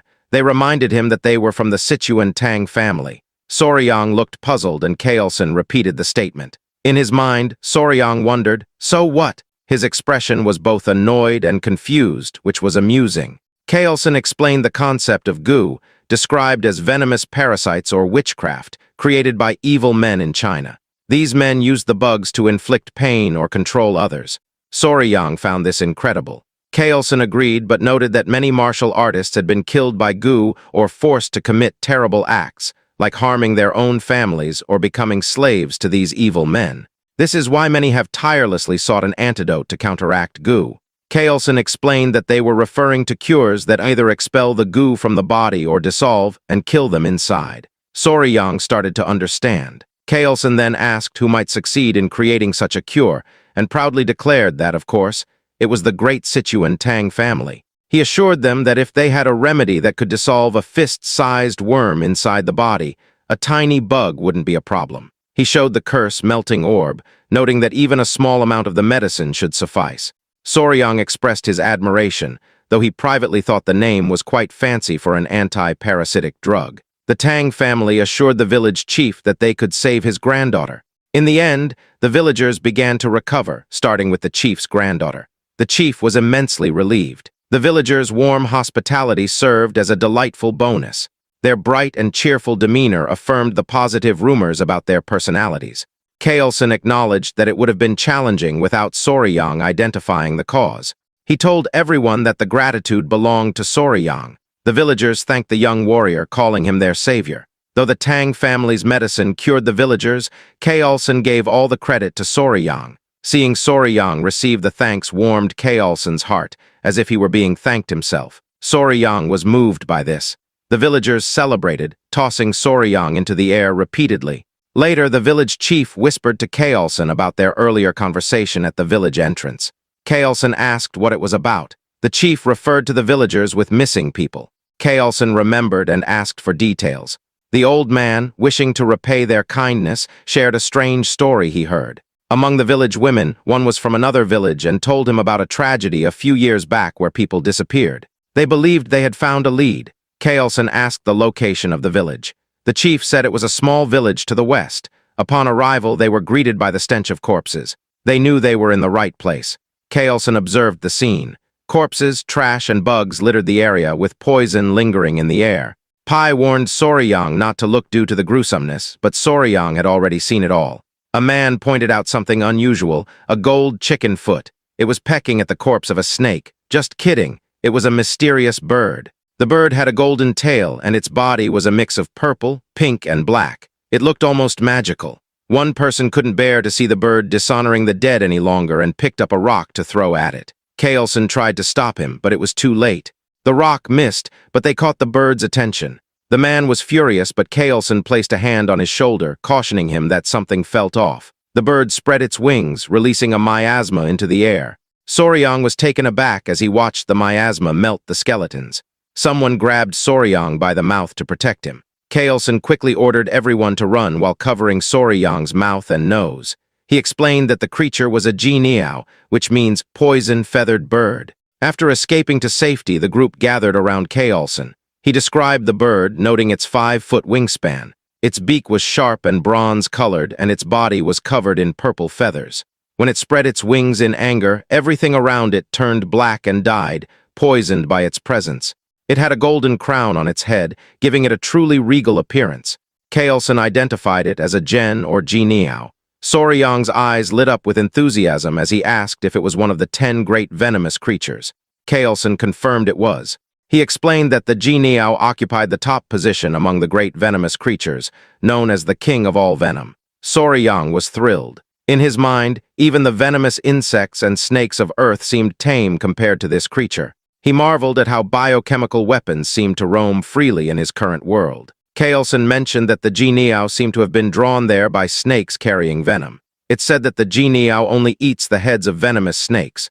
Soryang asked if it was common. Kaelson replied that it was not common at all and quite rare, so rare that one might only catch a glimpse of it once in 100 years. Soryang was amazed, prompting Kaelson to ask why he was so interested. Soryang asked if it was possible to catch the Jianiao, which left the Tang members astonished. Kaelson, amused, asked if Soryang truly wanted to attempt capturing it. Soryang replied yes, but expressed concern about the venom. Kaelson smiled, recognizing Soryang's keen interest in the 10 great venomous creatures. If that was the case, Kaelson explained there was a way. Soryang was surprised to hear this. Kaelson informed him that by mastering the Tang clan's poison techniques, he would become immune to all poisons, including the venom of the Jianiao. With their clan's martial arts, he could block any poison in the world. Kaelson cunningly added that they don't teach their clan's techniques to outsiders, and even as patriarch, he couldn't break this rule. Soryang eagerly asked if joining the family would allow him to learn these techniques. He also asked if becoming immune to poison would truly enable him to withstand the Jianiao's venom. Kaelson reassured him. Of course, he promised that if Soryang agreed now, he would teach him everything and take care of his talents. He warned that if Soryang took too long to decide, he might hesitate as well. Feeling the pressure, Soryang announced his decision to join the clan. He expressed eagerness for Kaelson's guidance and began addressing him as patriarch instead of elder. The clever man had a playful smile and acted like he hadn't coaxed Soryang into agreeing. Kaelson told Soryang that from now on, he's part of their family. Back at the old place, signs of blood-hand Rakshasa Takun Yang showed up in a cave. There were footprints too. They called the leader and gave him a notebook found in the cave. Kaelson looked through it and confirmed it was the secret technique of the blood-hand poison claw. Soryang felt uneasy because it was written in blood. Kaelson decided to leave. Soryang asked if they were heading to Sichuan. Kaelson said it was the best choice since they had the blue spot centipede's core and the manual. Soryang asked if they could stop by the academy to free his friends. Kaelson agreed since Soryang also needed to gather his belongings. They set off, but when Soryang looked back, he noticed something. He pointed out that there was something over there. They checked it and saw a shiny purple feather from the Jianiao. They all stared at it, thinking. Kaelson picked it up and told Soryang he'd keep it as a gift for joining their family. Soryang seemed very interested in it and thanked him. Kaelson replied that everything was fine except for how Soryang addressed him. He suggested changing the title after the ceremony. Soryang wondered if it was like an initiation ceremony. Meanwhile, at the Tang clan, the Grand Patriarch Tang Musong, who had left earlier, finally arrived. He was tired but didn't rest. Instead, he asked about Huayin. The Tang members helped him inside quickly. They told him she was still holding on. The door opened. He immediately called out to Huayin. The people inside were surprised to see him. He told his daughter-in-law that he had the medicine now. He took out the core of the blue spot centipede. Seeing his success made the daughter-in-law cry. They got ready to give the medicine to her. Musong felt sad seeing her in pain. It was a close call and he was glad he rushed back. The daughter-in-law urged him to give the medicine right away. Musong helped his granddaughter take it. A blue glow surrounded her. Musong checked her pulse with his finger. They all hoped she would open her eyes. They watched her, waiting. Meanwhile, Soryang felt tired. He had heard the Central Plains were vast but didn't expect them to be this big. From Hainan, they took a boat to Hangzhou. Then they passed through Nanjing after a journey lasting over a month and a half. Finally, they arrived in Sichuan. At the Sichuan Tang clan's residence, Pai happily told Soryang they were at the Sichuan Tang clan. Soryang's mouth dropped open. They stood at the entrance. They told him the entire mountain belonged to the Sichuan Tang clan. That's why it's called Tang Clan Mountain. Soryang swallowed hard, taking it all in. The Tang clan members came out to welcome the patriarch. Soryang was surprised by how many there were. He wondered if all these people were from the Sichuan Tang clan. Among them, a girl in a red dress rushed towards them. She called out to her father. It was Huayin. Tears flowed down her face as she was just happy to see her father again. Meanwhile, Soryang was captivated. Kaelson was relieved to see his daughter alive. She hugged him tightly, apologizing. Soryang couldn't believe her beauty. He had a fling with a celebrity before, but had never seen someone with such a bright aura. Kaelson told Soryang he had someone he wanted to introduce to him. Kaelson introduced his daughter, Huayin, to Soryang. Soryang was stunned. He asked if this was what Kaelson had mentioned before. Soryang said something about weeds or grass reminded Kaelson of a flower. Huayin blushed. Kaelson told Soryang that the girl next to him was the flower he had dismissed. Soryang was at a loss for words. He remembered their talk about the flower and felt embarrassed. At that moment, he realized he had made a mistake. He never thought he missed the chance to have such a beautiful partner. The only daughter of the Sichuan Tang clan was also known as the venomous flower, Tang Huayin. She carried a hidden emotional burden from a young age. She overheard some old men discussing her talents. They doubted her skills, but her beauty was remarkable remarkable enough to be one of the 3 flowers of the Murim. They talked about finding her a suitable son-in-law. One of the old men mentioned he suggested the patriarch take a second wife, but the patriarch refused, which puzzled him. When Huiyin heard this, she knew her parents were right. She wanted to prove herself to the clan elders by excelling in martial arts. She wanted to show she could contribute to the family even if she wasn't a man. But rushing things led to mistakes. If someone is impatient, they can lose their way. That impatience caused a heart demon, leading to a key deviation. Then Huiyin woke up. At that time, the Grand Patriarch, her mother, and 2 others were by her bedside. Her mother looked relieved that she was safe. Tears fell from Huiyin's eyes. She cried and apologized to her mother. She wanted to be useful to the clan, but she had lost all her inner ki. Her grandfather called her a brat and asked if she was doing this because she felt guilty for making her father and grandfather worry. He mentioned how she had reached the level of 100 poisons that she wanted so much. He told her to stop crying and cheer up. She got confused when he mentioned 100 poisons. She looked at her aura, which was glowing, and asked her grandfather about it. The Grand Patriarch told her he had a story to share. It was about a mysterious young warrior who not only saved her life, but also gave her the inner kai of 1,000 poisons, not just 100. In the present, Huiyin asked about the weed. Soryang had no reply. Again, he felt embarrassed for calling Kailson's daughter a weed because he was so caught up in the story of the 10 great venomous creatures. He told himself to reflect on this. He tried to brush it off, saying the patriarch took the joke too far. He told her it was nice to meet her. It was amusing how the clan members smiled as they watched the 2 young adults meet. Soryang introduced himself and said he knew she had been sick, so he was happy to see her healthy now. Huiyin told him it was nice to meet him too. She introduced herself as Huiyin, also known as the venomous flower, and thanked him for saving her life, promising to never forget his kindness. Soryang was captivated by her beauty. Kailson asked Soryang what he thought. Soryang was surprised when he heard a voice in his head, assuming it was some kind of sound transmission. Kailson asked if Soryang agreed that his daughter was beautiful, and if he wanted to get to know her better. A little while later, Soryang relaxed in a large bath. The centipedes were peacefully resting in a basket. Soryang felt exhausted and thought he might collapse. He looked worn out. Then he noticed something. He smiled at the centipedes. One centipede woke up and smiled at him. Normally, the centipedes wouldn't fall off, but when he told them hot water was bad for them and suggested they stay in the bucket, they went in as if they understood. He found it mysterious. It seemed like they could understand him. Kailson mentioned that they react to killing intent. 2 centipedes were now awake and watching him. He joked that he felt embarrassed with them staring at his naked body. The 2 centipedes then hid inside the bucket, which amused Soryang. He remembered Pai saying the centipedes were spiritual creatures. He made a mental note to find out more about spiritual creatures later. He pondered it. He couldn't calm down after what Kailson said. He knew he had to leave soon. At another pavilion, the family gathered around the table. The Grand Patriarch, the Patriarch, his wife, and daughter were there. Kailson announced he'd give the East Wing room to the young warrior. This room was part of a traditional Chinese residence for couples. The Grand Patriarch asked if the young warrior was truly that talented. The Patriarch confirmed, saying they thought they met by chance, but it was the person, not the encounter, that was special. He explained that the warrior's knowledge of venomous creatures was extraordinary, and he had even killed Ayang. Additionally, he had encountered legendary spiritual creatures like the poison-feathered bird and had hatched the blue spot centipede eggs himself. The Grand Patriarch noted that the Patriarch had found a treasure. Their attention turned to Huiyin. Kailson told his daughter he wanted the young warrior as his son-in-law and asked for her thoughts. Huiyin considered what that meant. Then she understood and fell silent. She wanted to prove she could be even more helpful to their clan now that she had the 1,000 poisons constitution. She replied that she was a member of the Tang clan and understood what her father was saying. But she told him that whether the young warrior deserved her was something she needed to find out for herself. Then she ran out of the room, making it an awkward moment. In Kailson's mind, the young warrior should be cautious. As beautiful as his daughter is, she also has sharp thorns. Huiyin ran quickly. She felt hurt. Now that she had the 1,000 poison constitution, if she stopped there, the elders would never recognize her. She decided to thoroughly evaluate what kind of person the young warrior was, from his qualifications to his personality. Meanwhile, Soryang was thinking about what he should do. He knew she might hold a grudge against him. He asked his kids, the centipedes, for advice. Suddenly, Huiyin appeared, shocking him. She looked stunning. She asked him to excuse her for a moment. She was in a hurry and asked for his hand. He gave it to her like a dog giving a paw to its owner. Then he blushed. He said he didn't know why she was in a hurry, but suggested doing such things after getting to know each other better. He shyly mentioned there's an order to such things. Huiyin asked what he was talking about. Then she realized, and her face turned red like a tomato as she corrected him, saying that wasn't her intention. Soryang felt cold and disappointed upon realizing it wasn't what what he thought. There was an awkward silence. Hue sighed. She clarified again that it wasn't what he thought. She just wanted to check his pulse. She guessed that he misunderstood because of her sudden request. Soryang felt embarrassed. She sat beside him, apologizing for appearing suddenly and acting rudely. She told him that he's young and not yet of age, but he seemed thoughtful, so she planned to explain what was going on. She started explaining, and Soryang listened closely. From what he heard, it felt like a medieval drama. As the only direct descendant, Hue constantly dealt with the schemes of the branch families. To ensure the family line continued, the elders planned to find a capable son-in-law. They even considered how Soryang's status might change if he joined the family. Hue apologized in advance, as there was something she needed to confirm. She told him that even if things didn't go well, she had no intention of treating him poorly. She acknowledged him as her benefactor and wanted to treat him as a guest or like sworn siblings. Soryang extended his hand. He told her he understood, so she was free to confirm whatever she needed. She observed him. She took his hand and placed her fingers on his pulse. A blue aura began to surround her. She explained that the Tang clan's martial arts weren't something just anyone could learn. Some people could accept toxins into their bodies and master the techniques, while others couldn't. That's why their poison techniques required gradually adapting to poisons as internal energy grew. Only by accepting them all could one achieve mastery. The poisons had tiers. It started with 5 poisons, then 10, 100, 1,000, and finally 10,000 poisons. Fortunately, Soryang's body was capable of learning the poison techniques, but it was only at the 10 poisons level. This meant his body could handle only 10 types of toxins. Having a 10 poison body was impressive, especially for someone not born into the Tang clan. Soryang was shocked. Hue continued to explain that in terms of skill, it would place him at the level of a first-rate martial artist, the highest level someone without innate talent could achieve. She decided to take her leave. He saw her off. Soryang thought about having a 10 poison body. He turned pale, realizing it might mean he couldn't catch the Jianiao. For Soryang, this was a serious matter. A few hours later, someone stepped out of the bath. It was Hueyin, and it was quite a sight. She noticed that ever since she took the blue spot centipede's inner core, her body emitted a strange scent, even though she bathed several times a day. As she got dressed, she wondered if it was some kind of punishment for speaking ungratefully to the one who saved her life. Meanwhile, Soryang was deep asleep. In his dreams, he talked to someone who thanked him for his kindness. It was Hueyin. He asked if he was dreaming. Hueyin answered that it might feel like a dream, but it wasn't. This Hueyin explained she borrowed the appearance of the girl who consumed her inner core to avoid startling him. She introduced herself as the mother of all those creatures, the blue spot centipede. Soryang struggled to understand. 3 little girls approached him. He figured they were her babies. He asked how she appeared in his dreams. She explained that she was killed without mercy, leaving her children behind, and her grudge reached the heavens, causing her spirit to linger in the inner core. She added that while cursing from within the body of the girl who consumed her core, a chance to resolve her grudge arose, allowing her to appear in his dreams. It was because he brought all her children with him. Soryang realized he had unintentionally been part of the blue spot centipede's demise. He didn't mean to, but he felt involved in her death. He watched her. She asked if he could fulfill one request for her. He agreed and promised to do whatever she asked. She requested that he take care of her children until they were fully grown. Soryang was puzzled since centipedes are supposed to become independent after molting twice from their mother's body. The mother centipede explained that her offspring remained dependent on the kai from her inner core until they shed their shells twice. Afterward, they needed the true kai of other beings to grow. Soryang asked if this meant the babies needed to stay with Hueyin since she consumed the inner core. The mother centipede informed him of the circumstances. She revealed that she had cursed the girl so her body emitted a foul odor, ensuring no man would approach her and preventing her from having children. In exchange for lifting the curse, the mother centipede proposed that her children absorb the kai from Hueyun's inner core. She hinted that Soryang might also win Hueyun's heart this way. Soryang thought about it, then smiled and replied that it didn't feel right to him. He didn't want to take advantage of Hueyun's challenging situation. The mother centipede admired his honor and asked how he planned to tackle the challenge. She noted that Hueyin was looking for a strong man and that she couldn't provide the inner core of the 10 great venomous creatures for him. This gave Soryang an idea. He asked the centipede to trust him. He assured her that he would handle it and things would work out. The next day, Soryang and Hueyin sat side by side. Hueyin now understood that the smell from her body was due to the blue spot centipede's inner core. Soryang confirmed this and explained that if she attached the centipedes to her body every few days to let them absorb the kai, the smell would naturally fade. Hueyin hesitated but asked if it was okay for him to help her without expecting anything in return. She knew he could easily ask for compensation. Soryang smiled and said he he couldn't bring himself to exploit a woman's difficult situation. He refused to be that shameless. Hwee-eun was surprised by his response. She felt guilty and said she wouldn't continue accepting his kindness without offering something in return. She began to take her father's words seriously. Seeing Soryang, she realized there were things more valuable than talent or martial prowess. Soryang mentioned he had been thinking too. He recalled when she said he had 10 poison bodies and could absorb only 10 types of toxins. Soryang had an idea: if he could only take in 10 types of toxins, he should aim to fill those slots with the toxins of the 10 most venomous creatures of the Central Plains. Hwee-eun was surprised by his ambition. Hwee-eun interpreted Soryang's ambition as a desire to become the strongest under the heavens for her sake, which made her blush. For Tang Hwee-eun, known as one of the 3 flowers of Murim and the venomous flower, this was the first time a man had made such a bold gesture toward her. Blushing, she asked Soryang if he realized what he had implied. Soryang replied that he didn't. Hwee-eun explained that the path he was considering would be incredibly tough and challenging. It might take 10 years, 20 years, or even a lifetime to achieve such a feat. Soryang's expression turned grim as he wondered if it would indeed take that long, while Hwee-eun's cheeks remained flushed. Hwee-eun mentioned that Soryang was 15 years old, and in 3 years, when he came of age and was ready to marry, if he managed to succeed in dealing with even one of the 10 great venomous creatures by then, she would be impressed. She shyly suggested that if he succeeded, there might be a possibility of a wedding. She then cheered him on and, embarrassed, dashed away. Soryang was puzzled and called out to her. She turned back and asked if he had something more to say. He suggested she get treated and stay for a couple more hours. Embarrassed, she returned. He reassured her that there was nothing to worry about since the little centipedes wouldn't bite. He gathered his centipedes and told them to go to their mom instead of their dad. Hearing that made Hwee-eun blush even more. She questioned the use of dad and mom, but Soryang quickly clarified that it wasn't what he meant. Meanwhile, Kaolson, his wife, and Museong were gathered at the table. They discussed how the extraordinary talent of the young warrior seemed not to have won Hwee-eun's heart yet. Museong asked if they had seen them that morning, noting that it seemed like something was happening between the two. Hwee-eun's mother remarked that it appeared Hwee-eun had turned Soryang down. The men pondered this. Museong stated that forcing a marriage wasn't the right approach, and that it would be better for them to develop feelings naturally. Hwee-eun's mother suggested that Hwee-eun take charge of the young warrior's martial arts training so they could spend more time together and grow closer. Cheolson thought it was a good idea. Museong mentioned that they should see if the elder healer sage could grant the purifying elixir of marrow and essence. If the young warrior's aptitude was low, the elixir could enhance it. Cheolson was surprised by this suggestion, noting that it hadn't been possible for Hwee-eun, so they shouldn't get their hopes up. Museong agreed. At that moment, Hwee-eun was outside the door. She announced herself to her father. Cheolson asked what brought her by at that hour. He invited her in. She blushed, not expecting to see all 3 of them there. She came with something to say, blushing again. In one burst, she declared that she would do as her father suggested. Cheolson was taken aback and asked what she meant. Hwee-eun's mother invited her to sit and gently inquired if she meant that the young warrior had caught her interest. Embarrassed, Hwee-eun struggled to speak. Cheolson was curious about the sudden change, especially when they thought she wasn't interested before. She began talking about the young warrior, explaining that Soryang had promised to become the greatest in the world for her. He had made such a promise to her. Cheolson was intrigued. Encouraging her to continue, he listened as she explained that Soryang, despite his innate talent being at the level of 10 poisons, vowed to overcome this by defeating the 10 great venomous creatures for her sake. Museong found this amusing. Cheolson was surprised and Museong laughed, commenting on Soryang's courage. Hwee-eun's mother was impressed. Finding a suitor like that was rare. She explained that although her heart was willing, she had told Soryang she would only agree to marriage if he could capture one of the 10 great venomous creatures before he came of age. She wondered if he understood her response. Her father joked that she should have set the bar at capturing at least 3 creatures. Her mother commented that men aren't always the sharpest when it comes to such hints. Hwee-eun asked if she should go clarify it to Soryang. Her mother advised against it, saying that if Soryang doesn't realize they've already given their approval, he'll just work harder. Museong suggested treating him as a prospective son-in-law while acting as though they're still undecided. They expected that with all his efforts, he would naturally become part of the family. Meanwhile, the mother centipede praised Soryang for impressively winning over Hwee-eun's heart. He replied that it was all about having guts and perseverance. She smiled warmly at him, calling him her benefactor and informing him that it would likely be her last act. Her resentment had been resolved, and her soul would soon ascend to the afterlife. She offered to do anything possible for him before she left. Soryang thought for a moment and asked if he could see her true form. She felt shy but recognized it as a reasonable reasonable request, thinking he might have a weakness for lust. She revealed her shoulder and was about to strip. Soryang quickly asked if she really needed to take it off, which made her blush even more. She asked if she should refrain. Soryang clarified that wasn't what he meant. The children amusingly covered their eyes. He explained he wanted to see the appearance of a blue spot centipede. Realizing her misunderstanding, she felt horrified. Smoke enveloped the area, and then she revealed her true form. Soryang gasped at the sight, excited and happy to see her in her natural state. He was amazed by her size. He asked if he could touch her, already doing so as he marveled at her waterproof body and imagined her movements. He inquired about her legs, venom strength, eyes, and antennae, all while eagerly examining her. Soryang was so passionate about examining the centipede that the children, still covering their eyes, looked really cute. He was so enthusiastic that he even wanted to touch her fangs. She warned him it was dangerous, but he insisted. This made the blue spot centipede a bit worried. She started to wonder if her daughters would be okay with this man, as she sensed his touch was anything but ordinary. It was both funny and odd how Soryang drooled as he caressed her. Later, Cheolson met with Soryang over a cup of tea. He informed Soryang that he had heard everything from Hwaeun, and thus Soryang would be treated as their son-in-law. Soryang mentioned he thought he was supposed to wait 3 years. Cheolson interrupted, saying the wedding would naturally occur when Soryang came of age. Soryang tried to clarify, but Hwaeun's mother enthusiastically welcomed him into the family, introducing herself as his mother-in-law. Museong was pleased too, stating that Hwaeun had found a suitable match and their clan would prosper even more. Soryang looked at Hwaeun, confused by the sudden acceptance when there were supposed to be conditions for marriage. He thought they might have accepted him without much discussion. Deciding to go along with it, he said he looked forward to everyone's guidance. Soryang was puzzled when Museong suggested to Cheolson that they should get started immediately. Cheolson informed Soryang that before he could learn the Tang clan poison arts, there was something they needed to show him. Soryang asked what it was. The elders smirked, and Cheolson revealed it was the Hall of 10,000 Poisons, something he was sure Soryang would love. They had been waiting for this moment, for Soryang, as a family member, to take his first steps into the Hall of 10,000 Poisons, a treasured tradition for the entire family. Soryang addressed Museong as grandfather and expressed his eagerness. Soryang was excited, assuming it was a place where 10,000 kinds of poisons gathered. But as he looked at Hwaeun's profile, he couldn't help but be in awe of her beauty. Soryang remembered the saying that beauties are best admired from the side, and at that moment, it felt like a photo shoot come to life. He blushed, which amused his in-laws. They smirked knowingly. Cheolson joked that at this rate, Soryang might wear out his daughter's face, pointing out that Hwaeun was his woman now, yet he gazed at her so absent-mindedly. His mother-in-law remarked that Soryang seemed completely smitten with Hwaeun. Both Hwaeun and Soryang turned red. Hwaeun told him to watch where he was walking, and Soryang stuttered a reply of agreement. A short while later, they stood before a large door. 2 men with bulging muscles stood proudly on either side. They reminded Soryang of Yupin and Ipin for some reason. A man in the Tang clan's robe stood in the center and welcomed the Grand Patriarch. Museong ordered them to open the gate, as he intended to show his grandson-in-law the Hall of 10,000 Poisons. The men complied. In his mind, Soryang noted how the security seemed absurdly tight for something out of the Middle Ages. The man in the black robe announced the opening of the gates, and the 2 muscular men exerted all their strength to push open the heavy door. The man in black remarked that the gate was opened quicker that day. Soryang was surprised by this observation. Once the gate was fully opened, the 2 muscular men looked exhausted. The man in black invited them inside. Cheolson glanced at Soryang briefly. As they walked through, Soryang felt compelled to look at the tired, muscular men. To offer some consolation, Cheolson explained that the iron gate was forged from Kunyu steel, sourced from the southern wilderness. Even opening the gate was considered an honor. They arrived inside the hall, a treasure trove where the Tang clan of Sichuan stored all its poisons. Called the Hall of 10,000 Poisons, it held exactly that many poisons. Museong cautioned Soryang to be careful and not touch anything recklessly. Soryang assured him he understood. He also confirmed if the hall indeed contained 10,000 poisons. Cheolson explained that the poisons are meticulously categorized, including paralysis poisons, sleep poisons, and many more. The elders enjoyed teasing the young couple. It was clear when Cheolson asked Hwaeun to explain the poisons to Soryang, knowing he would enjoy hearing it from her. Embarrassment washed over Hwaeun and Soryang as they blushed. Nonetheless, Hwaeun took on the task. Hwaeun took Soryang's hand and led him to the Tang clan's strongest poison. The elders watched their interaction with fondness. She started by pointing out the Kai dissipating poison. This poison is feared by martial artists because, once inhaled, inhaled, it renders their energy unusable. She advised Soryang to be extremely cautious. She also showed him the elementary canal necrotizing poison, spirit-destroying poison, bloody pulp poison, and seven-step soul-snatching poison. She explained that while all these are potent, the Tang clan's strongest poison is something else entirely. She handed him a small seed, leaving Soryang puzzled. In his mind, he compared it to a tiger bean. Hueun explained that it's the most powerful poison in existence, aside from the venoms of the 10 great venomous creatures. She added that it's a plant symbolizing the Tang clan, called the seed of the castor plant. Soryang was intrigued by its castor seed. He thought of ricin, a highly potent toxalbumin, where just 2 milligrams can be lethal to an adult. It was famously used in the umbrella assassination of Bulgarian dissidents during the Cold War. Ricin is a poison 100,000 times stronger than cyanide. Soryang remarked that it's the poison closest to the Tang clan's ideal, colorless, odorless, tasteless, and formless. That's why they named it the rarest and most precious of all poisons, the golden poison. When used to kill, it's known as a golden death. Hueun told him to remember that the strongest poison isn't the one that inflicts the most agony or causes the most gruesome death. The strongest poison is the one that kills silently, swiftly, and without leaving a trace. Hueun shared that the Sichuan Tang clan's poison arts strive for this ideal of stealth and certainty. In Soryang's mind, they seemed like a clan of assassins. Museong told them that was enough for now and invited Soryang to see the venomous beasts he had been eager to see. Museong even offered that if Soryang was interested, he could oversee their care, with the clan providing full support for anything he needed. To Soryang, this translated to them supporting his hobby, which made him look very excited. As they were about to leave, the patriarch was urgently called. Pai arrived, panting from running. They asked him what was the matter. Pai said the patriarch needed to head to Black Tortoise Pavilion immediately. The patriarch asked why. Pai started to explain about the clan elder, but Museong cut him off in anger, demanding to know what those bastards were up to now. Soryang wondered if they were referring to the branch family members Wean mentioned. Pai informed them there were 2 issues. First, the medicine sent to the Sichuan city lord didn't work as expected, and he sent back a letter full of complaints. Before Pai could reveal the second issue, he glanced at Soryang, who sighed. Pai then revealed it was about the Hall of 10,000 Poisons, and Museong anticipated that rumors were already spreading. They decided to leave for now, but not without Museong insisting that Soryang accompany them. At the Black Tortoise Pavilion, the elders noticed the patriarch and began complaining about the critical decision he made on his own. They protested his choice of pairing Hueun with an orphan of unknown origins. This triggered Chialson. He was displeased with them, referring to Soryang as an orphan with unknown origins. Chialson began emitting a green aura from his body, questioning if they were insulting his son-in-law. The elders of the clan insisted their concerns were valid. Museong, clearly agitated, declared that he was the one who made the decision and asked if they had a problem with it. The elders were taken aback and turned to the Grand Patriarch, hoping he would reason with the patriarch. They argued that entrusting the management of the 10,000 poisons to an outsider with unproven abilities was absurd. Museong reiterated that he had given his approval. During this exchange, Hueun was conscious of Soryang and whispered an apology to him. Soryang initially thought, "Goodness," he sighed, realizing she was worried about him when it should be the other way around. Everyone was surprised when they heard Soryang speak up, saying, "Excuse me, sorry to interrupt your conversation." He proposed that since the issue stemmed from doubts about his abilities, he should demonstrate his skills to prove himself to the clan elders. The elders were caught off guard. Soryang suggested he could resolve the issue with the Sichuan city lord to prove his worth. Hueun asked him in a hushed tone what he was trying to do. Soryang wasn't typically the type to step forward and cause a fuss, but he wouldn't let anyone disturb his peaceful life as a pet owner. He had left the elders speechless. Eventually, they became agitated and lectured him for interrupting the elders' conversation. They challenged him, asking if he even knew what the Sichuan city lord's letter said before barging in. They called him an insolent nobody and reported him to the clan head for daring to meddle. The elders used this opportunity to argue for a son-in-law from a respectable, established martial clan instead. Chialson's wife was starting to get annoyed. Inside, Soryang thought about how these old codgers sounded more absurd the more they talked. Back when he was Spicy Fabry, he had more than 1 million total subscribers and over 3,000 viewers per stream on average. He pointed out that it seemed the elders still refused to recognize him as the son-in-law of the Sichuan Tang clan. In essence, Soryang was still considered a guest. With Spicy Fiber's large fan base, he was used to handling disruptive trolls who caused chaos without reason. Soryang emphasized that he had saved the precious daughter of the Sichuan Tang clan clan, Lady Huayan. Moreover, he had defeated Bloodhand Rakshasa, Takun Yang, and saved the patriarch's life. He challenged the elders, questioning if insulting a guest and benefactor was part of the Sichuan Tang clan's etiquette. Inside, Soryang knew the malice he faced from the elders was nothing compared to the trolling he dealt with as a streamer. It was almost cute by comparison. The elders were embarrassed and admitted they had spoken hastily and out of desperation. In his mind, Soryang found them pathetic. The Grand Patriarch was impressed by Soryang. One elder suggested that claiming to have taken down Takun Yang was too much. The Patriarch affirmed Soryang's claims, showing them a document. The elder gasped upon seeing it, and their jaws dropped when they realized it was the Bloodhand Poison Art's secret manual. Written in blood, it was authentic and belonged to the blood sect. The Patriarch encouraged Soryang to show the elders the spotted centipedes. Soryang gently tapped his chest, inviting the elders to look. The 3 baby spotted centipedes emerged happily. The elders felt uneasy at the sight. The Patriarch explained that they were offspring of the blue spotted centipede and proudly shared that his son-in-law was raising them. He recounted how these little ones were the ones who bit Takun Yang to death. The elders were incredulous, confirming with the Patriarch that the young warrior had indeed managed to control a blue spot centipede. The Patriarchs Soryang and Gyup had devilish grins as they teased the elders. Chiolson pointed out that referring to Soryang as a young warrior was a sign they hadn't accepted him as his son-in-law. Soryang even managed to warn them jokingly that if they bit, they'd end up as black and lifeless as Takun Yang. The elders were taken aback, quickly denying any refusal to accept Soryang. They scrambled for excuses, saying there was a process and it was natural for them to hesitate. The Grand Patriarch sighed and decided to set aside the topic of their son-in-law for now. He inquired why Soryang couldn't enter the Hall of 10,000 Poisons. The elders argued that Soryang hadn't fully become part of the family yet. Additionally, they were reluctant to entrust the Hall of 10,000 Poisons to a young warrior who hadn't even reached the age of maturity. The Grand Patriarch suggested a simple solution. He requested Soryang to demonstrate his ability. Soryang grinned and stated that to prove his worthiness to the Sichuan Tang clan, he would do it their way, using poison. The elders were taken aback, misunderstanding him to mean he would poison the Lord of Sichuan province. They called him foolish for considering poisoning the Lord instead of sending medicine. Soryang was confused, as he thought the Sichuan Tang clan specialized in poison. The next day, the Grand Patriarch informed Soryang that he would begin learning the Tang clan's martial art, the 5 Venoms returning technique. Soryang asked if this would involve physical training. The Grand Patriarch explained that as he practiced martial arts, his body would naturally adapt to align with the techniques he learned. Museong elaborated that the Tang clan prioritized practicality, so Soryang would learn skills that could be immediately applied in real situations. Museong then unpacked various weapons, including arrows, daggers, and shuriken. They started with throwable concealed weapons like needles, coins, darts, powder, daggers, and throwing knives. Though there were many unconventional concealed weapons, most could be categorized into 5 types. Museong asked Soryang if he knew which one was the easiest to handle. Soryang guessed it was the dagger or throwing knife, and he was correct. Museong then asked which one he thought was the most difficult. Soryang guessed that powder would be the hardest to handle since it had to be scattered effectively. However, Museong informed him that it was actually the needle that posed the greatest challenge. Soryang assumed it was because of its small and thin form, making it difficult to throw accurately. Museong explained it wasn't just that. The real challenge was that Soryang had to remember the exact positions where he threw the needles. To illustrate, Museong decided to demonstrate. He took out a brush, separated the head from the handle, and made a sudden throwing motion. The bristles floated in the air, transforming into needles that rained down to the ground. Soryang was amazed as the bristles embedded themselves like needles, continuing to fall. Museong explained that the Tang clan had a hidden weapon technique called sky-obscuring flower rain. This secret art involved hundreds or even thousands of needles falling like a rain of flowers, covering the area. Soryang thought that fighting in an area filled with needles meant he had to be very cautious. He politely pointed out that if the entire area was filled with needles, there wouldn't be much space to move. Museong laughed, confirming that was exactly the point. Soryang needed to remember the positions of the needles to avoid becoming a victim of his own technique. To Soryang, this seemed unbelievable. Soryang began to sweat as he confirmed with Museong whether he needed to remember the positions of needles that deflected opponents or those that fell out of place. Museong replied affirmatively. Museong informed him that, with the 5 poisons body, Soryang would need to memorize at least 100 positions to start. Soryang turned pale at the thought. After the demonstration, he collapsed face down on the ground. Lady Hueon then appeared. She asked if she looked prepared, wearing a beekeeping suit since she heard he was going to catch a hornet. She wondered if it was unnecessary. Soryang assured her that it wasn't unnecessary. He was planning to wait for a hornet, but with their gear, they could catch it themselves. Hueon double-checked if he really intended to wait for the hornet to come. Soryang replied that she would understand once they got there. He asked if she knew where the hornet's nest was. Hueon confirmed that she had found one nearby so they could head there immediately. Soryang also donned a beekeeping suit. As they prepared, Hueon brought up the letter sent to the city lord of Sichuan province and asked if he had seen it. Soryang confirmed he had. Hueon expressed concern that, being young, Soryang might not fully grasp the letter's contents. Blushing, Soryang mentioned that yang kai in men is quite important. Hueon felt embarrassed and told him that was enough, realizing he was aware of the situation. The major issue troubling the city lord of Sichuan was erectile dysfunction. His rod was no longer getting hard. Hueon became suspicious of Soryang's knowledge, given his age. Soryang excused it by saying he had lived alone for some time. Embarrassed, Hueon quickened her pace. A few hours later, they arrived at the forest. Soryang got distracted by the creatures there, and Hueon had to keep him focused until they reached their destination. It looked like a mini cave, an ideal place for hornets. Hueon inquired about the significance of finding a bee without a hive. As they put on their head protectors, Soryang explained. He told her it meant that while they came looking for hornets, they wouldn't actually be capturing any. Hueon was puzzled as they approached the hole. Soryang explained that the venomous insect they were after could be found in smaller, weaker hives. Hueon was unaware of this, but fortunately, the hive had what they needed. An insect emerged, and Soryang captured it with chopsticks. They hadn't come to catch a hornet. This little insect was their target. This small creature would solve the Sichuan city lord's troubles. Hueon asked about the bug, wondering if it was a ground beetle. She had guessed correctly, and Soryang learned that the bug they caught in the giant hornet nest was referred to as a ground beetle in that world. In the Central Plains, it was known as a ground beetle, but in the modern era, it was called a blister beetle. Hueon asked if it was normal for ground beetles to be found in a hornet nest. Soryang explained that their life cycle was quite peculiar. Blister beetles have an unusual method of reproduction. Unlike most insects that either guard the spot where they lay eggs or create a safe environment for their eggs to hatch, the blister beetle simply lays eggs wherever it pleases. There was a humorous skit where the blister beetle told the boss to wait because she needed to drop some eggs before heading out. Anywhere would do, with no fuss or frills. It just lays them. The only consideration it shows is dumping them all in one spot. When the miracle happens and the blister beetle larvae hatch, they start crawling toward the highest place nearby. Once the larvae reach the top, they do something bizarre. They cluster together and imitate a flower. Bees mistake this fake flower for the real thing and approach it. The moment a bee gets close enough, the entire swarm jumps onto the carpenter bee's body, and that's it. Game over. The carpenter bee's home is as good as gone. Soryang wasn't sure why they favored giant hornet nests, but apparently it was the most suitable environment for the ground beetle larvae to grow. Hueon felt sorry for the giant hornet, but Soryang replied that there wasn't much that could be done about it. Hueon knew the bug caused burns on the skin and had heard that eating too much of it could even be fatal. Soryang confirmed this. The orange liquid dripping from a blister beetle contains a toxic substance called cantharidin. When this substance touches the skin, it creates blisters similar to burns. Hueon blushed and asked if it really had that effect. Soryang confirmed that the substance could indeed immediately raise a man's rod, which made Hueon feel embarrassed and prompt him to stop explaining further. She encouraged him to head back to the Hall of 10,000 Poisons. Soryang wanted to catch a few more beetles, but they had secured the ground beetle, also known as the blister beetle. Afterward, they returned to the hall and instructed the warriors on how to prepare the medicine. Soryang told them to listen carefully. He instructed them to dry the ground beetle and grind it into powder, noting that 1/10 of that powder is toxic. The poison becomes life-threatening when 3 mo of it are ingested. He explained that if a person consumes 3/10 of 1 mo of the poison per guan body weight, about half of those who ingest it will die. So, Soryang requested that they prepare medicine with 1/10 of 1 mo of the poison. That would be roughly the equivalent of 10 drops of liquid, with 1 mo being 3.75 milligrams and 1 guan 1 equaling 3.75 kilograms. He asked if that made sense. Deep down, Soryang felt that his brain was about to explode from all the calculations. One warrior removed his mask and remarked that Soryang's explanations were incredibly detailed, and they never expected him to be skilled in mathematics. The warrior assured Soryang that they would make sure to succeed. Soryang expressed his dependence on them. Later that night, Museong was talking to Hueon about how surreal it was that ground beetles had such effects. Museong mentioned that it made him consider re-evaluating the poisons in the Tang clan's arsenal. Hueon agreed. Museong then brought up Soryang's proficiency in math. Hueon shared how Soryang calculated the solution's concentration and estimated it to match the weight of 10 drops of liquid, which was amazing. Museong admitted that while he considered himself knowledgeable in poisons, Soryang was on a different level. The more he learned about Soryang, the more he realized what a gem the young man was. He teased Hueon, asking if she liked Soryang even more now. Hueon blushed deeply and expressed her regret for being hasty in the beginning. Museong reassured her that making up for it going forward was what truly mattered. Museong then asked how they planned to test the medicine once it was complete. Hueon blushed even more, turning as red as a tomato. She mentioned that the branch family elders were saying Soryang had been too insolent. Soryang humorously suggested testing the medicine by raising the clan elders straight up. Museong was taken aback but found it amusing and laughed out loud. The next day, everyone gathered in a hall. The clan elders were skeptical. A warrior handed Soryang a wooden box, explaining that he had blended licorice powder and honey to make it sweeter and easier to consume. Soryang was impressed by the attention to detail. Soryang asked if the warrior had prepared it exactly as instructed. The warrior confirmed he had followed the instructions carefully. Other clan members scoffed, questioning how amazing it could possibly be. The patriarch ordered silence and asked Soryang how he intended to prove the medicine's efficacy. Soryang feigned surprise at the question. The clan elders insisted it was natural to confirm its effectiveness. One elder shouted they would never send unverified medicine to the city lord of Sichuan. Another elder added that if something went wrong, it could lead to a major disaster. Soryang acknowledged there was no other choice. The warrior understood what this meant. The clan elders were confused as the warrior handed them the medicine, appearing annoyed as if Soryang expected them to test it themselves. A loud elder questioned if Soryang even knew what it was. Another elder remarked that Soryang had played outside for so long, it seemed to have turned his insides black. Soryang grinned and called out to his grandfather. Museong asked what Soryang needed. Soryang reminded Museong of his earlier statement that those who mastered the Tang clan's martial arts were never afraid of poison. Museong played along and affirmed it. Soryang then pointed out that the elder's hesitation suggested fear. Museong agreed with him again. Soryang used reverse psychology, taunting the great elders of the clan, who had surely mastered 100 poisons. He expressed that surely those elders weren't afraid of something as trivial as ground beetle poison. This angered the elders, prompting one to split the medicine in two. They claimed they had nothing to fear from such low-grade poison. They took the medicine, asserting that Soryang underestimated them. They warned him that if it did nothing, he would face consequences. An elder proclaimed that they would uphold the clan's laws and principles. They chewed the medicine. A silence followed. Then they smirked, declaring that nothing was happening. But soon the elder felt his manhood awaken. The long slumber of the snake was over. They were embarrassed. And so that day, the laws and principles of the clan were set straight, pun intended. It happened magnificently. The medicine was sent to the city lord of Sichuan, proving to be excellent. A little while later, the elders walked the hall holding their pants away from them to hide the evidence. I remember walking like that when the time came. Anyway, Soryang told Museong that, just as he said, provoking the elders with something related to poison made them fall for it immediately. Museong understood that they were the type of people who had nothing left but their pride, so naturally, it happened. However, Museong also recognized that their actions stemmed from concern for the clan. He advised Soryang not to resent them too much. Museong remarked that, in the end, they were all one family. Soryang replied that he understood. Just then, Hueon hurriedly approached them, reporting that something terrible had happened. They asked Hueon what was wrong, and she explained that their children were acting strange. Soryang blushed, feeling confused, while Museong became stern and grabbed him by the collar. Museong demanded to know what she meant by children and why they had them. Soryang was drenched in cold sweat. Museong held Soryang by the back of his neck, questioning why they had children when they hadn't even had their wedding ceremony yet. Hueon clarified that she was referring to the spotted centipedes Soryang was raising, not human children. Soryang was stunned, his surprise beyond words. Recently, he'd been focused on physical training sessions and had asked Hueon to take care of the centipedes. He realized he'd completely forgotten about them and was worried something had happened to his babies. He asked to see them. As he reached toward Hueon, thinking she kept them there, Hueon squealed that they weren't with her. Museong was speechless. A moment later, they found the 3 blue-spotted centipedes looking brown and weak. Soryang had a handprint on his face, a funny reminder of his earlier actions. Soryang stared at the centipedes intensely, while Museong wondered if they had just fallen from Hueon's body with a thud. Hueon mentioned that they seemed fine earlier, but was now concerned they might be sick. Their color looked pale, and their shells seemed odd. Soryang reassured her that there was no reason to worry, explaining it was called shedding. Creatures like centipedes with hard shells shed them when they grow bigger, and that's likely what was happening. Museong asked if they were already shedding their shells. Soryang replied that it would happen soon. Just then, one of the little ones moved strangely and its head emerged. They were all impressed by the sight. It was quite amazing to watch as the other 2 centipedes began shedding their shells as well. They successfully shed their old shells and were now fully out. Hueon noticed they looked almost twice as big as before. She asked if the little ones had names. Soryang realized they didn't, and his thinking face was quite amusing. Even funnier were the names he came up with, number 1, number 2, and number 3. Hueon found it so silly that she refused to accept them. She reasoned that since spotted centipedes are said to turn into dragons after living for 1,000 years, they needed dignified, dragon-worthy names. Soryang playfully argued that there was no way a spotted centipede would turn into a dragon, even after 1,000 years. Museong joined in, joking that a 1,000-year-old spotted centipede is indeed called a dragon. Soryang realized Museong must have taught Hueon that. He then seriously considered their names. He decided to name them Nova, Myra, and Grace. Nova symbolized a beginning, Myra meant fragrance, and Grace represented elegance or gentleness. Hueon was delighted and didn't object, as naming the children was traditionally the father's responsibility. The spotted centipedes now had their names. A full day later, the centipedes returned to cling to Soryang. His body didn't feel completely dry yet, but he was well enough to move around. However, he still felt a bit awkward. The centipedes were now heavier. They had grown from the size of a thick sausage to as large as his forearm. They seemed to find his embrace too tight, so they coiled snugly around his arms and waist. While he was lying there snuggling with the centipedes, he overheard a conversation. 2 men were passing by. One of them, holding a loaded pouch, remarked that the Sichuan Tang clan was always so extravagant. The 2 men decided to head to the brothel, laughing about how easy it was to make money. Soryang's curiosity was piqued by their conversation. At the pavilion, Chiolson shared some great news. The medicine they sent to the city lord of Sichuan had worked exceptionally well, and the city lord had sent a message of gratitude along with a generous reward. Soryang and Hueon were delighted to hear this. Chiolson was proud and happy to have gained such benefits so soon after accepting Soryang as his son-in-law. Soryang had truly accomplished something remarkable. Soryang was glad he could help. As a result, Chiolson suggested granting Soryang one of his elixirs, knowing that if he called it a reward, Soryang might refuse out of modesty. Soryang recalled his grandpa saying that an elixir enhances internal energy. Hueon asked what kind of elixir it was. Chiolson replied that it wasn't anything extraordinary, just the honey of the golden-haired king bee. In Soryang's mind, he thought it sounded like regular honey. However, knowing how crucial internal energy is for becoming a martial master, he decided to accept it. He was about to thank his father-in-law when Hueon interrupted. She pointed out that since Chiolson was rewarding Soryang, she questioned why it was just honey. Chiolson got nervous seeing Hueon's assertive demeanor. She argued that Soryang's achievement was no small feat. Even if the golden-haired king bee is a mid-level venomous creature, honey is considered the lowest grade among elixirs. She insisted that Chiolson shouldn't be stingy when rewarding Soryang for such a significant achievement, making Soryang feel shy. She scolded her father, saying he should grant something that provides a year's worth of internal energy instead of an elixir offering just 2 months' worth. Chiolson was saddened and reasoned that it was still an elixir and had been expensive to obtain. Hueon was further triggered, arguing that compared to Soryang's contributions, the reward was a mere pittance. Chiolson found himself in a tough spot. Soryang asked about the golden-haired king bee. Chiolson explained it was a mid-tier venomous creature sometimes found in jungles, about the size of a small dog. Consuming its honey was said to grant internal energy equivalent to 2 full months of meditation. Imagining the bee's size, Soryang was both excited and amused, but Hueon reigned in his thoughts. She expressed her frustration on Soryang's behalf. Chiolson clarified that his intention wasn't to belittle Soryang's achievements. He thought Soryang might enjoy seeing the golden-haired king bee in person. This got Soryang excited, and he asked if Chiolson was suggesting he could see the bee himself. That was indeed what Chiolson had in mind. Internally, Soryang interpreted this as an invitation to harvest the honey himself. He'd done similar things back in his YouTuber days. With excitement, they headed to the door. Soryang shared that he was practically an expert when it came to bees. Chiolson knew Soryang would like the idea. Soryang asked what the golden-haired king bee looked like. Chiolson simply replied that it looked like a bee. Hueyun could only sigh, and so their honey harvesting journey began. Chiolson had provided them with premium information, so they assumed there wouldn't be any competitors. But when they arrived, they found two clans fighting. Apparently, both had bought the same information. One clan asked if the person they bought it from had scruffy hair and a big mole. The other clan confirmed it was the same guy, but insisted they wouldn't back down easily. Hearing the descriptions, Soryang remembered the two guys he'd overheard. He realized those two had been selling the information everywhere. One guy, angered by the scammers, shouted, "How dare you insult the Sichuan Tang clan in Sichuan?" His loud voice and the mention of the Sichuan Tang clan made the others nervous. The peaceful honey harvesting trip had turned into something far from calm. Before Soryang left for his first journey outside, Chiolson had warned him to be cautious. As a member of their family and the Tang clan, he should never forget who he was. Soryang politely agreed. Chiolson then looked to his side, prompting Soryang to turn his head as well. There were men lined up in front of them. Chiolson informed Soryang that he would be leading those people, as it was time for him to learn to manage others. Soryang felt flustered by the responsibility. He thought Hueyun should be the one leading. Chiolson called him silly, explaining that since Hueyun was his partner, Soryang, by extension, held the highest authority in the group. Hearing the word partner, Soryang blushed. Hueyun had faith that he would do well and promised to help him along the way. He assured her he would do his best, but now, amidst the chaos, he wondered what to do. He asked the man with him, Wolfgang, the leader of the Venom Blood Unit, what they should do in this situation. He wondered if sharing the information was a better option. Wolfgang was displeased that anyone dared to share the Tang clan's information. Hueyun agreed, noting that whoever did it had some nerve. She was seriously upset, her intimidating aura clear as she questioned the selling of information purchased by the Sichuan Tang clan to others. Those from other clans recognized her as the poisonous flower of the three flowers of Murim. One man was shocked to see a direct descendant of the Tang clan, the poisonous flower, present in person. He was compelled to greet her. He represented the Central Wind sect and clarified they had no intention of interfering with the Tang clan's affairs. He stated they would withdraw. The Noble Origin sect also decided to withdraw. Even though it pained them, the Jade Ghost Slayer followed suit. One of them vowed to catch the rat responsible and skin him alive. They all hurriedly retreated. Soryang realized the influence of the Sichuan Tang clan and asked Wolfgang if the situation was resolved. Wolfgang replied that it wasn't, suspecting those unorthodox groups wouldn't back off easily. Wolfgang suggested setting up a camp nearby and taking shifts to keep watch, knowing those men were likely hiding and waiting for the right moment. He instructed Gyup to find out where they had set up camp. Soryang looked worried, but Hueyun assured him it would be okay. He was more concerned about his honeybee. They hid behind a boulder watching the bees. The bees actually looked cute. They appeared to be wearing faux fur on their bodies as several flew inside the trunk. Soryang got excited upon seeing the golden-haired king bees. Hueyun admitted it was her first time seeing them too, noting their size. Soryang found them adorable. Hueyun was amazed by their fluffy fur, and Wolfgang was pleased to see them as well. Soryang noticed that the colony seemed small. It appeared there were only a few hundred of them, but considering their size, that made sense. Hueyun asked about colonies. Soryang explained that a colony is a group of bees. Typically, a small hive would have about 5,000 to 7,000 bees. Hueyun was surprised Soryang could tell that without entering the hive. Soryang replied that he could estimate by observing how many bees went in and out of the entrance. Just then, someone appeared behind them. It was Pai. He reported they had located the unorthodox groups. Wolfgang asked where they were. Pai hesitated at first, but as Wolfgang expected, those groups had set up their camp on the opposite side. They didn't seem to be doing much, but if something happened, they'd definitely make a move. Wolfgang decided to wait until nightfall to harvest the honey using the Tang clan's method. Soryang asked about the method the Tang clan used. Wolfgang explained that burning mugwort leaves would produce smoke that calms the bees, allowing them to harvest the honey. Soryang thought it was an excellent method. However, Pai was concerned because the wind was blowing towards them, which complicated their plan. Soryang quickly thought of something. Pai asked if it was something clever. Soryang explained that with the wind blowing towards them, it would mask their scent. He decided to take this opportunity to quickly visit the hive. He was already on his way when Hueyun grabbed his shirt to stop him, warning that it was dangerous dangerous because the golden-haired king bee was a mid-level venomous creature. But Soryang was eager to go. He insisted he would just touch it once and come back. As he struggled to break free from Hueyun's grip, a pebble fell and rolled towards the hive, which they instantly realized was bad news. In the blink of an eye, the colony swarmed out of the hive. Hueyun quickly grabbed Soryang and they made a run for it. Later, they got a thorough scolding for their recklessness. At dusk, Soryang was still contemplating another approach. If they lit the fire against the wind, they risked being caught between the unorthodox groups and the hive. The golden-haired king bee was different from bees he knew. These bees could detect ground vibrations from over 30 kilometers away, something even ground bees couldn't do. Hueyun found him. She mentioned that the kids had finished their meal and were trying to wander off, so she brought them to him. Soryang thanked her. He gently told the little ones to behave. Hueyun sat beside him, making him flustered. She asked if he had made any progress. He replied that he needed to observe a bit more. She admitted she felt like she was pressuring him and apologized for it, encouraging him to take his time and not feel burdened. Soryang felt even more pressure after Hueyun's encouragement. Then Hueyun noticed some monkeys on the opposite side of the old tree. The monkeys were noisy, and one seemed particularly agitated. Soryang called out to Hueyun. He asked if she smelled something sweet. Hueyun picked up on the scent, and Soryang realized it could be pheromones. Soryang quickly told her they needed to leave because the bees were about to swarm. Hueyun grabbed him and ran, leaping high to put some distance between them and the hive. She held Soryang by his armpits, and they watched as the bees swarmed out of the hive. Their target was the fallen monkeys, and the bees feasted on the corpses. It was a close call for the pair. Hueyun was curious about how Soryang knew the golden-haired king bees were about to attack, as he warned her before they even heard the buzzing. He explained it was because of the scent. Hueyun finally noticed the faint smell of magnolia. Soryang was impressed that she could distinguish the scent of pheromones. He asked if she recognized the earlier scent, and she confirmed it smelled like a magnolia flower. Excited to have found the answer, Soryang laughed like a maniac, causing Hueyun to blush because his hands were on her shoulders. With a devilish grin, Soryang said he had thought of a way to deal with those unorthodox groups who were after his honeybees. Meanwhile, the men from different clans were gathered around a bonfire, relaxing. They drank liquor and feasted on meat. One asked when they thought the Tang clan would come to gather the honey. Another replied it was hard to say. 3 days ago, the Tang clan had been wandering everywhere, but now things had gone quiet. Someone speculated that the clan might make a move soon, while another gave a vague response that it could be. Another man questioned whether beehives could really be that lucrative. A man, slightly annoyed by the question, commented that he seemed like he'd been living under a rock. He explained that candles made from the golden-haired king bee's beeswax were treasures used exclusively by the imperial family. He assumed the Tang clan would only take the honey and leave, allowing them to take the remaining beehives. The men had evil schemes in mind for after the Tang clan was wiped out. Someone brought up the notorious poisoner, the 3 flowers of Murim. They decided to keep an eye on her to ensure she didn't die, enjoying the idea since she was a beauty. Their lecherous nature was apparent as they expressed excitement at the thought, even joking that one of them might end up as the Tang clan's son-in-law. But then they stopped when someone noticed a scent. It was a pleasant smell, and one of them thought it was the poisonous flower scent. They assumed her natural scent was as intoxicating as that. Suddenly, a loud noise interrupted them. They looked up to see something forming in the sky. They were terrified and confused, realizing it was a swarm of golden-haired bees. They immediately ran in panic. The bees chased after them, and they screamed as the bees attacked. The mixture creating the scent was scattered on the ground. It was positioned like a trail. Soryang, Hueyun, and Wolfgang watched from behind the bushes. Hueyun and Wolfgang were surprised it worked. The bees were heading in one direction. Hueyun asked Soryang what he did, not expecting the bees to get furious over the scent of flowers. Soryang explained that he had ordered the bees to launch a full-scale attack by using a simple trick. Hueyun was puzzled since Soryang had only crushed some flowers and fruits, sprinkling their juice around. Soryang clarified that the scent acted as a trigger for an attack order. He explained that pheromones are chemical signals used by animals of the same species to communicate, especially social insects like ants and wasps. They rely heavily on these signals. The pheromone Soryang used was the exact scent bees released to signal an attack, known as isoamyl acetate. Hueyun asked if he meant that magnolias emit the same scent bees used to signal an attack, finding it fascinating. But Soryang was more intrigued by her ability to recognize the scent. Hueyun explained that, because the Tang clan specializes in poisons, she was sensitive to scents. The timing was perfect. With the golden-haired king bees off on their attack, Soryang decided it was time to enter the hive and harvest the honey. They cautiously approached. Soryang brought a makeshift incense wrapped wrapped in leaves. Wolfgang warned that it was dangerous and offered to take the lead. They were all impressed by the size of the hive. It was amazing. The honeycombs hung like a large golden chandelier from the ceiling, creating a beautiful sight. Fortunately, the bees had left, allowing Soryang, Hueun, and Wolfgang to enter. Soryang noticed something peculiar. There was no honey at all. Wolfgang was surprised, inspecting the honeycomb and confirming it was just as Soryang had predicted. It was empty, which was unusual. Soryang realized there were no eggs in the hive either. Wolfgang asked if this had something to do with the hive being empty of honey. Soryang explained that the bees were preparing to migrate from the start. That would be why they consumed all the stored honey and carried it in their stomachs. He theorized that they sensed too many human presences nearby, prompting them to prepare to leave. Hueun agreed with Soryang's explanation that when bees prepare to migrate, they stop laying eggs as they can't care for larvae. Then Soryang noticed something intriguing. He spotted the back end of a bee. With a large grin, he asked Wolfgang how long he could maintain his mobility arts without rest. Wolfgang replied that by pacing himself and running steadily, he could last about half a day. Wolfgang inquired why Soryang asked. Suddenly, Pai appeared, reporting that the golden-haired bees were returning, urging Soryang to leave immediately. They quickly ran for it. Wolfgang advised Soryang to give up while Hueun rushed to his side. She grabbed his shirt and urged him to hurry. Pai panicked, telling them to get out quickly. Something was bulging from Soryang's chest. Time passed, and it was indeed a close call. Hueun was grateful they managed to escape before the bees returned. She couldn't finish her sentence as she got distracted, asking what Soryang had on his chest. Soryang's immediate reaction was to reveal the little bee's head poking out from his clothing. Soryang explained it was the queen bee of the golden-haired king bees. Since there was no honey, he decided to bring the one who could make it. Upon hearing that, everyone looked nervous and turned pale, beads of sweat forming on their faces. The queen bee made a cute bee noise. With a devilish smirk, Soryang told Wolfgang that the bees would soon realize their queen was missing and would start chasing them. Instead of being worried, Soryang seemed delighted, gently rubbing the queen bee's head. He told them to run, and so began the life or death chase. Wolfgang carried Soryang on his back, and they ran as fast as they could. The queen bee was fussy. Soryang soothed it, promising to take the queen somewhere peaceful where people wouldn't bother them. It had been a few days since the honeybee race of death began. During that time, the group pushed themselves to their limits, cutting back on sleep and fully exerting their mobility arts. They were all out of breath and energy. By the time they reached their destination, a few warriors from the Venom Blood unit had already fallen behind. Soryang promised himself that he would demand to learn mobility arts when they returned. One of the warriors tripped and fell, prompting another to announce that another one had fallen. The fallen warrior was Huang Duryang of the Venom Blood unit. He looked half dead on the ground, with dark circles under his eyes and snot and saliva dripping from his open mouth.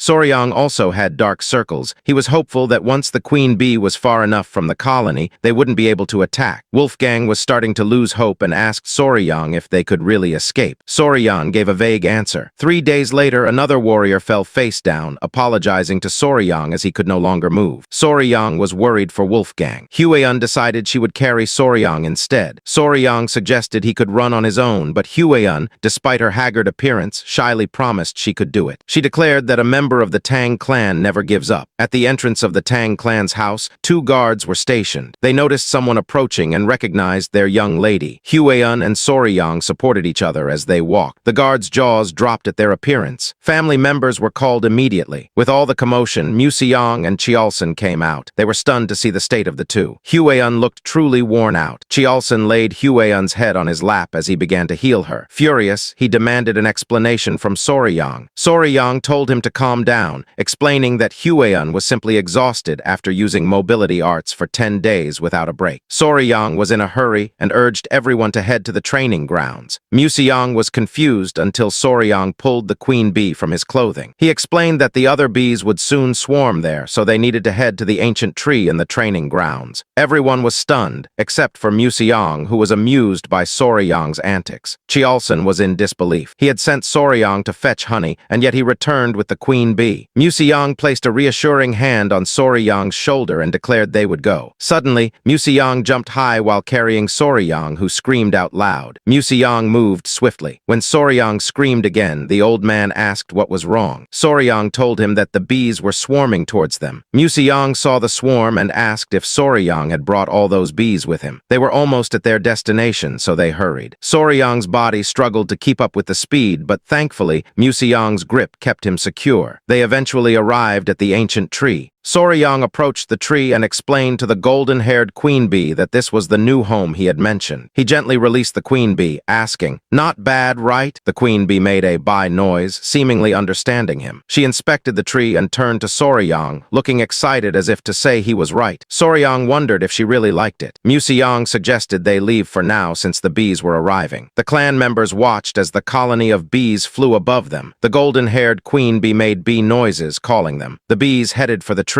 Museong was amazed, expressing that in all his years, he had never seen anything like it before. Mission accomplished. The golden-haired queen bee had been successfully captured, and moments later, the dog-sized bees were seen drinking sugar water. The exhausted bees were being revitalized with the sweet treat. After all, there's a saying that bonds are built over food, and goodwill begins with a meal. They were fortunate that there was something akin to refined sugar in this world, so it worked out well. Soryang hoped the little feast would help reduce the bees' wariness towards them. It would be even better if the bees started recognizing Soryang as their master. Suddenly, Soryang shouted that he forgot something. Chiolson and Museong eyed him suspiciously and asked what it was. Soryang nervously inquired about Hueon. Chiolson was a bit annoyed that Soryang only thought of her now, but replied that he had instructed others to take Hueon to her mother to rest. Chiolson questioned if they really used mobility arts all the way from the forest to the house with the bees following. Soryang nervously confirmed and apologized, explaining they barely managed 4 hours of sleep a day, spending the rest running. Museong suddenly realized something and asked Soryang about the members of the Venom Blood Unit. Soryang, sweating nervously, admitted that the members had collapsed somewhere along the roadside. He promised to go pick them up. Eventually, the members of the Venom Blood Unit returned safely to their families. In Hueon's room, she was awake and energetic enough to sit up. Soryang was by her side. Hueon happily mentioned that the golden-haired bees had recovered their strength. Soryang shared that the bees were currently gathering nectar from the poisonous flowers of Tang Clan Mountain. Hueon found it adorable. Suddenly, someone rushed in, calling for Soryang in a panic. Pai informed him that he needed to come outside immediately. He told Soryang something was wrong with the golden-haired bees. They seemed to be searching for something. Soryang and Hueon quickly went outside to see what was happening. The bees were scattered all over until they spotted Soryang and clung onto him. Suddenly, they began pulling on his shirt. Soryang was confused by their behavior. The pulling lifted him off the ground, and Hueon was surprised to see Soryang being flown by the swarm of bees. In the air, Soryang looked amusing with his legs straight and arms spread in a T-shape. Eventually, the bees dropped him. Soryang asked them why they were fussing around their hive. He thought something must be wrong. The bees nudged him, and he got the message. They wanted him inside. Looking around, he saw they had already built part of the hive and were working hard to gather honey. Then he noticed a bee approaching. It was the queen bee. Soryang held out his hands, asking the queen bee if she wanted a lift. He couldn't move as the other bees clung to him, with one even pinching his cheeks. He looked at the queen bee, who appeared elegant and cute. The author really did a great job describing her. The queen bee closed her eyes and moved towards Soryang's mouth. He panicked but was silenced as the queen bee kissed him on the lips. He felt something placed in his mouth and instinctively swallowed it. The other bees stopped clinging to him and the queen bee finished her kiss. Soryang turned red as a tomato. Embarrassed, he yelled at the queen bee, saying it was his first kiss and asked what she was doing. Then Soryang felt something was wrong. He collapsed on the ground, experiencing excruciating pain. In his mind, he wondered what the queen bee had fed him. From his perspective, the queen bee had a mysterious look on her face. The large bees watched as Soryang struggled on the ground, a reddish aura spreading across his body, like an intense heat. Along with this discomfort, it felt like there was an itch inside him. The heat overwhelmed him, making him foam at the mouth and nose, grinding his teeth and sweating heavily. His heartbeat was racing. Despite the intense heat, as if he were on fire, he slowly reached out to try and touch the queen bee. With little strength left, his last words before passing out were a question about what she had made him eat, and then he fainted. With his eyes still closed, he heard his name being called. Hueon was asking her grandfather what was happening to him, showing her concern. Museong, stroking his beard and with his vast experience, commented that he must have swallowed a very potent elixir. After hearing this, Soryang passed out again. Museong began to guide his Kai to help him. Shortly after, Hueyun cared for him with a warm towel.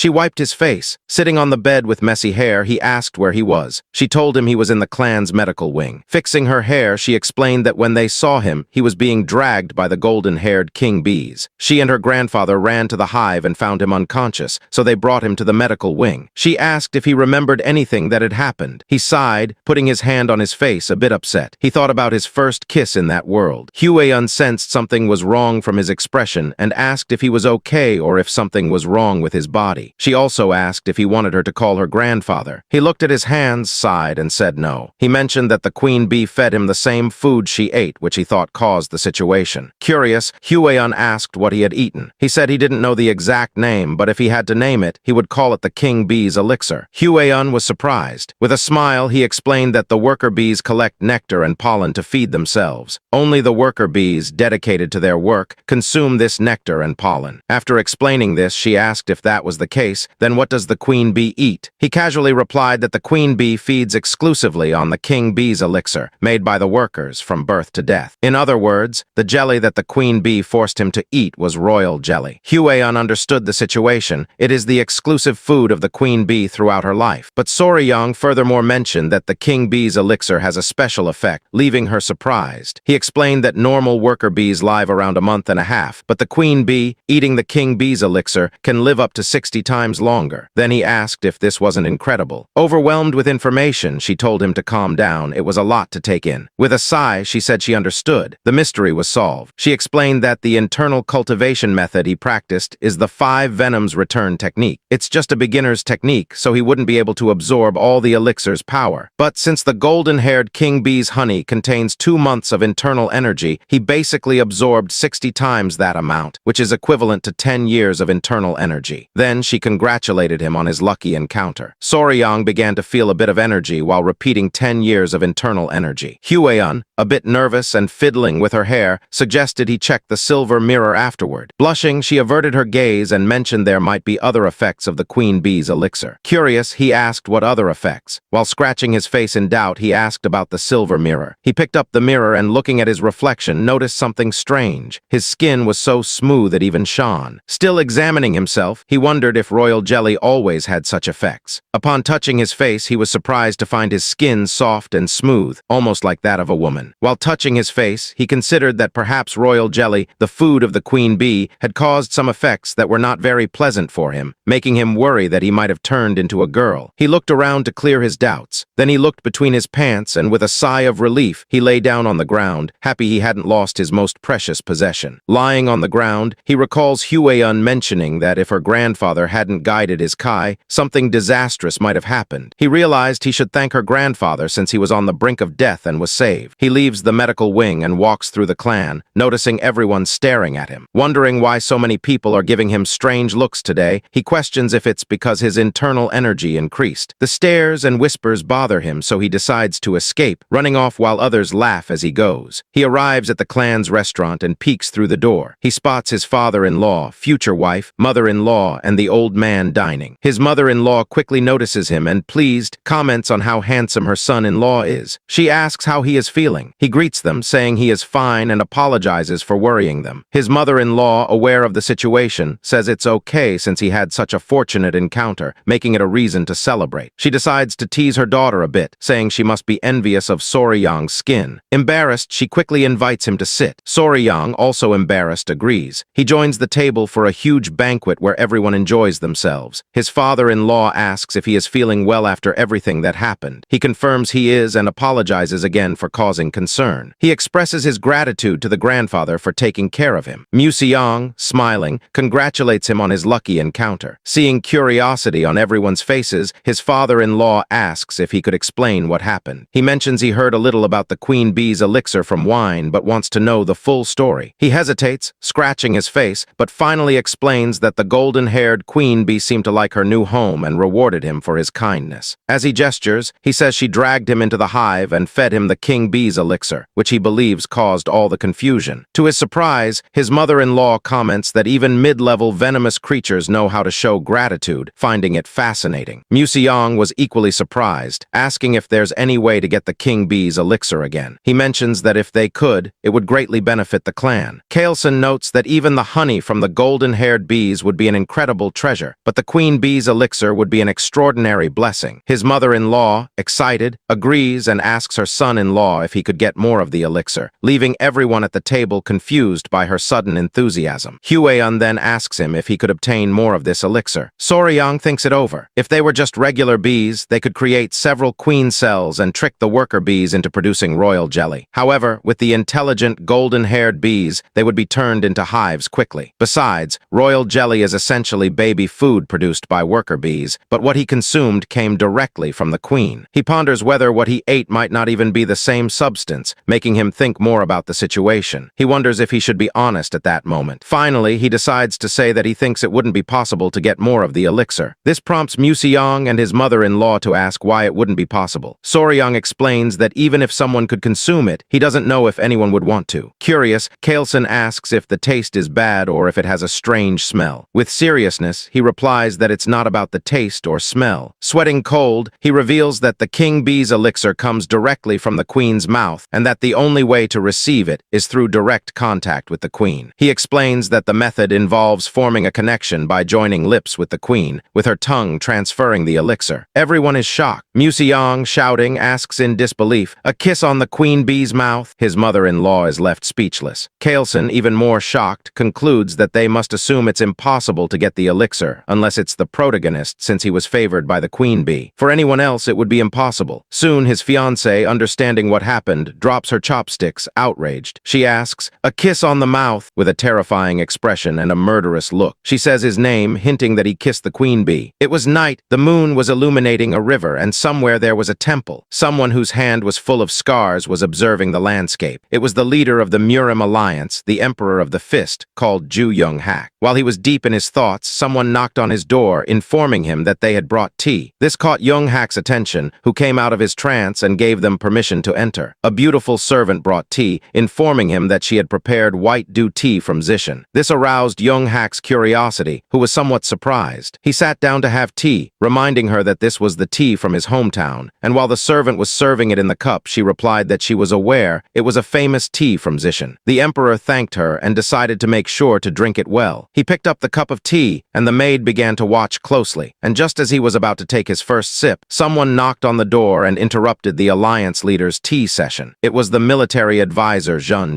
Immediately, the emperor placed the cup on the table, and with a confused expression asked what he was doing here at this hour and gave him permission to enter. Zheng, a man with long hair, entered and greeted the emperor respectfully, apologizing for interrupting him. He was a very handsome man. He had come to inform them that they had received a message from the Tang Sichuan clan, thinking it would be better to let the emperor know immediately. With a calm smile, the emperor asked him not to worry about interrupting the tea session. He had come in haste, so it must be an important matter. Zheng approached the emperor and placed a red scroll on the table, revealing that Rakshasa of the bloody hand, Tak Anyang, had died. His head had been cut off by the Tang clan, obtaining the secret manual of the poisonous art of the bloody hand. This made the emperor burst into fury, shattering the teacup into pieces. He clenched his fist and his body began to tremble with rage. He wanted to know where and how they had obtained the manual. Zheng, who casually revealed that previously, Tak Anyang had been struck by the divine sovereign of myriad poisons, and his whereabouts were unknown. And after that, it was said that he had gone to Hainan Island to live in seclusion. With an enthusiastic smile, he informed the emperor that there was a much more interesting story than this. It was said that a young warrior and his poisonous creatures had killed Tak Anyang. The emperor was in shock as he had never before heard of anyone being capable of using poisonous creatures. Zheng, who sat in front of the emperor explaining that he had heard many interesting stories, he was sure that this was a story that even the leader would be interested in. He decided to explain it in detail, but the servant began to stare at him intently, exuding a suffocating aura. In the patriarch's hall of the Tang clan of Sichuan, everyone was seated at a table, including Soryang, Hueun, her mother, and the great patriarch. One of the elders asked if it was true that there were people who had sold information to other places besides them. The other elder was furious. He could not believe there were people tarnishing the reputation of the clan. Soryang began to whisper. He was somewhat confused confused to see that they did not dare to say anything harsh to his father-in-law. With a smile, Hueun replied that it was normal. The patriarch of the clan knew that they had dared to damage the reputation of the clan. The elders of the collateral branches were also angry, and after all, they were a family. He had already requested that this matter be investigated. He planned to go to Yingchuan himself. One of the elders, somewhat curious, extended his hand, asking what poison the patriarch was going to use. The patriarch casually explained that first, they had to use soul-destroying poison, then blood-burning poison, and finally intestine-necrotizing poison. His eyes were shining with malice. When they were in such agony that their blood burned, their internal organs would melt, and when the soul was about to dissolve, he would finish them off with the 7-step soul-snatching poison. Soryang was in shock since this method was typical of an assassin. It was a cocktail of poisons. The patriarch decided to leave immediately and asked one of his aides to summon the poison annihilation unit. His aide nodded. A while later, the poison annihilation unit gathered in front of the temple. They were men wearing masks and hoods. The patriarch asked his son-in-law to take care of himself, promising he would return soon. Soryang showed respect and asked his father-in-law to be careful. The patriarch was somewhat confused, revealing that it was their enemies who should be careful. Kaelson and the poison annihilation unit set out to punish the bastards. Pointing at the men, Soryang asked if they were the poison annihilation unit. It was the first time he had seen them since he had been here. Hueun affirmed yes, mentioning that they did quite hard work. With a smile, she said their job was mainly erasing people, and for this reason they were called the poison annihilation unit. Our boy was in shock, questioning if this really counted as hard work. While they were distracted, someone coughed. It was the elders of the Tang clan. Soryang and Hueun greeted them with respect. The elders asked if the boy had had a fortuitous encounter. Soryang nodded his head. A question came to his mind. He didn't know if these people were looking for the royal jelly of golden-haired queen bees. The reality was somewhat different. The elders were somewhat nervous as they had come to ask him for a favor. Soryang, somewhat curious, asked what they wanted. He asked if by any chance the favor was about the royal bees. The elders became even more nervous and refused since there was no reason why they would covet such a thing. Soryang became curious, and the elders began to feel ashamed. One of them approached our boy and asked him to bring his ear closer. Whispering, the elder asked if Soryang remembered the medicine of the ground beetle. Our boy had been the one who created it and had the authority. Soryang began to smile, then took out the medicine from the ground beetle and started juggling. He was having a hard time adapting to the clan in many ways, but if they, the elders, helped him in various ways, there would be nothing he couldn't give them. The elders began to laugh, promising to help their son-in-law from now on. Hueun was somewhat disappointed. The great patriarch came out of the temple and saw the elders laughing heartily. Just as our boy was about to hand over the medicine from the ground beetle, the great patriarch asked what they were all talking about so cheerfully. They panicked and then started dancing to cover it up, explaining that it was just a friendly gathering. The plan worked since the great patriarch believed them, thinking they had finally realized Soryang's true value. Hueun was somewhat disappointed and furious. One of the men opened the door and reported that there was a big problem. Everyone became curious, and the great patriarch asked what the problem was. Pai revealed that Lord Sichuan was on the verge of death. Upon hearing this, everyone was in shock and panic. Soryang questioned if he had been using the medicine correctly, and Pai confirmed it. After seeing the effect of the medicine, Sichuan took a new concubine and took more than double the amount Soryang had suggested. Our boy started sweating at the thought of the consequences. The great patriarch was somewhat disappointed and decided to go take a look. Soryang was the only man left in the house, so he entrusted him with the mission of protecting the women. Our boy said goodbye to him and assumed responsibility. The great patriarch left, and Soryang was calm, thinking that nothing could happen while they were away. Several hours later, night fell. Soryang and Hueun were sitting on a bench. She asked how he was finding the dual origin art of the 10 poisons that he had been learning. He replied that it was not as difficult to understand now as it had been at the beginning. If the technique of the return of the 5 poisons felt like a single large orb moving inside the body, then the dual origin art of the 10 poisons was more like a 2-cylinder engine. Hueun realized that now our boy must have developed some tolerance to common poisons, revealing that furthermore, he could release his internal energy directly or imbue it into objects. Soryang was speechless. He felt intrigued, and the desire to try his new technique consumed him. They prepared a straw dummy. Soryang unsheathed a dagger and closed his eyes to concentrate. A powerful green energy began to emerge from his body. The first step was to move the internal energy from left to right, and then rotate both orbs in the same direction. Once the Kai energy circulated through his body, he opened his eyes and forcefully threw the dagger at the straw dummy. The dagger moved like lightning, Taming, piercing through the straw dummy without much effort. Soryang was happy, and his fiancée praised him for being able to imbue his kai into the dagger. The knife, emitting energy, stuck in the wall, right in front of two masked men. At first, they thought they had been caught and decided to eliminate them, but then upon seeing the straw dummy, they realized it had been a coincidence. One of them was holding a book. It was the Blood Hand Poison Art's secret manual. Although it was a copy, their work was already done, so they decided to leave here as soon as possible and return before something troublesome happened. They thought that the guards of the Tang clan were idiots for having neglected the security of the training hall, and thanks to their negligence, escaping was going to be a piece of cake. But then, something happened, and a pink aroma began to spread through the air, making the men tense up. It was a sweet aroma, and the men didn't know where it came from. Right above them was the queen bee, who started staring at them intently, knowing that these guys were intruders. While it was raining, screams began to be heard throughout the area. Soryang was in shock, not knowing what was happening.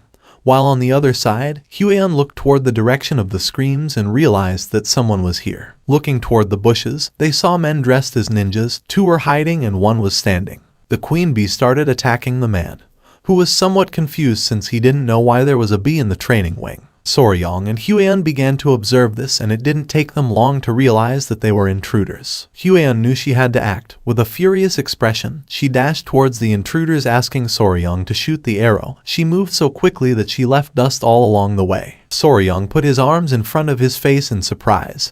He didn't know what she was planning to do. The queen bee was biting one of the intruders' ears, who grabbed her and with tears in his eyes asked for help from the others to get her off him. One of the ninjas turned towards Soryang and upon seeing Huan approaching, panicked and gave the order to his companions to retreat. The queen bee clung onto the intruder, the other two jumped and began scattering. Huan started running quickly toward them, asking them to stop. Upon seeing that two intruders wanted to flee, she filled herself with determination and pulled out a whip. Using all her strength, she struck the ground, creating a small explosion.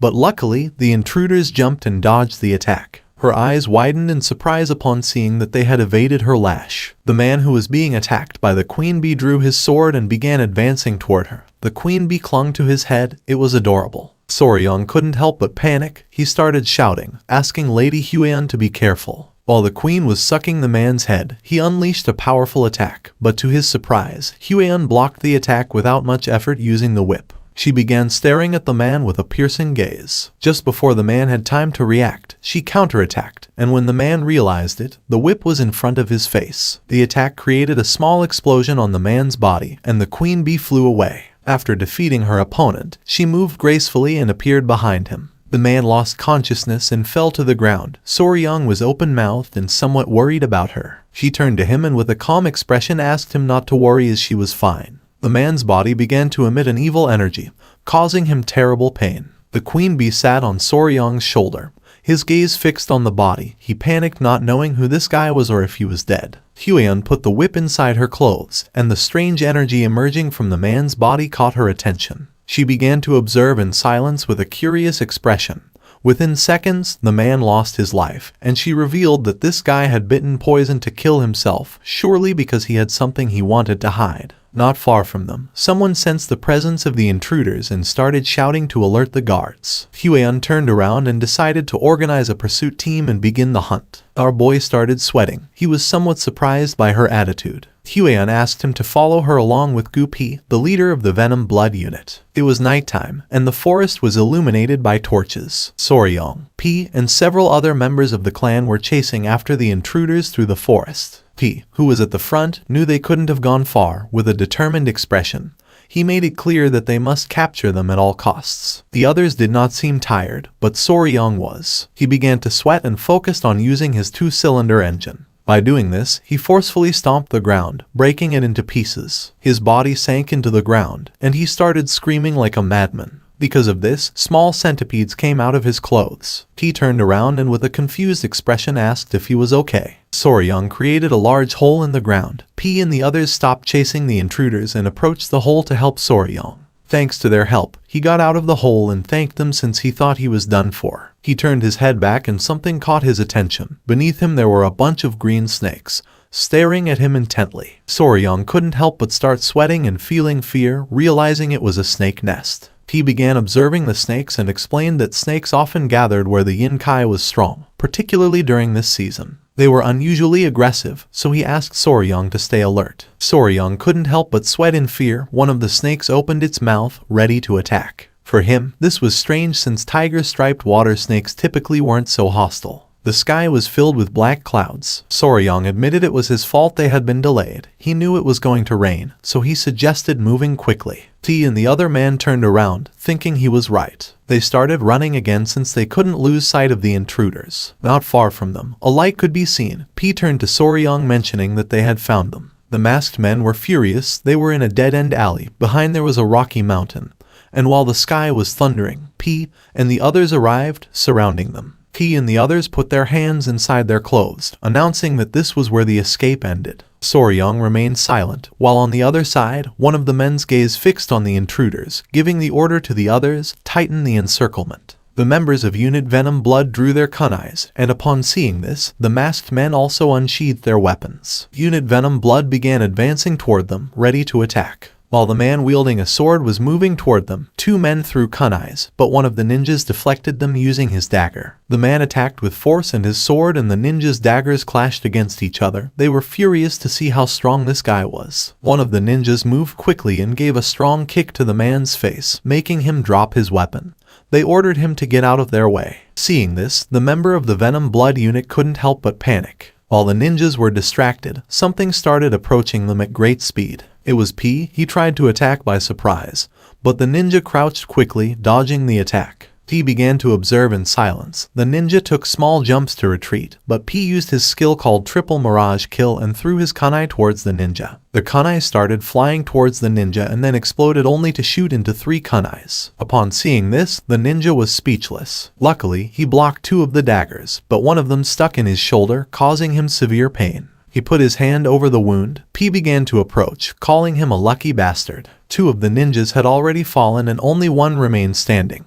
But he was injured. P and the others started walking toward him. This guy should consider himself fortunate that the rain had diluted the poison on P's kunai. P began staring at the ninja with a furious gaze, but then someone started laughing upon seeing so many pitiful insects gathered together. P and the others stopped in their tracks, somewhat confused. P went on alert and with a serious gaze asked who they were. At that moment, someone descended from the top of the rocky mountain, landing in front of the ninja, shattering the ground into pieces. He was an old man with a beard, with an evil smile. He began to observe Soryong and the others with a murderous gaze. Upon feeling his energy, P couldn't help but go on alert, revealing that he was a martial arts master, giving the order to his men to step back. The old man's body began to emit a malignant energy.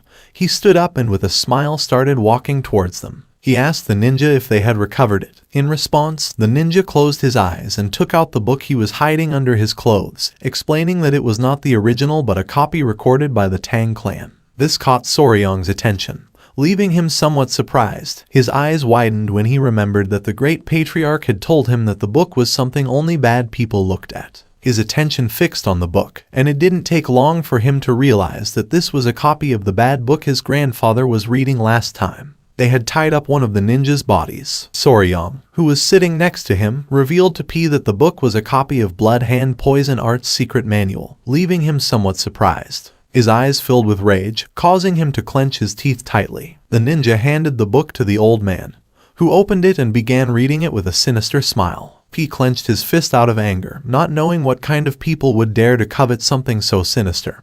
He wanted the old man to reveal his identity. With a smile, the old man began flipping through page by page. It was just as he had suspected. Since it was a copy, the book contained the forms of the techniques but lacked the critical formulas. Even so, it was more than enough. After reading it, he closed the book. Although it was a bit premature, there was no better way to announce their return. He gave permission to the ninja called Bloody Glory to unleash the martial arts of cultivation, giving him the order not to leave anyone alive. Bloody Glory cracked his fingers and with a gaze full of determination, promised to fulfill the order. Next to him was the corpse of one of his companions. He extended his hand toward it and concentrated. A red energy began to emerge from his hand, and not long after, blood shot out from the corpse toward his hand. T's eyes widened in fear upon realizing what technique this guy was using. While on the other side, Soryong put his hands on his head. He couldn't believe he had just seen something so terrifying.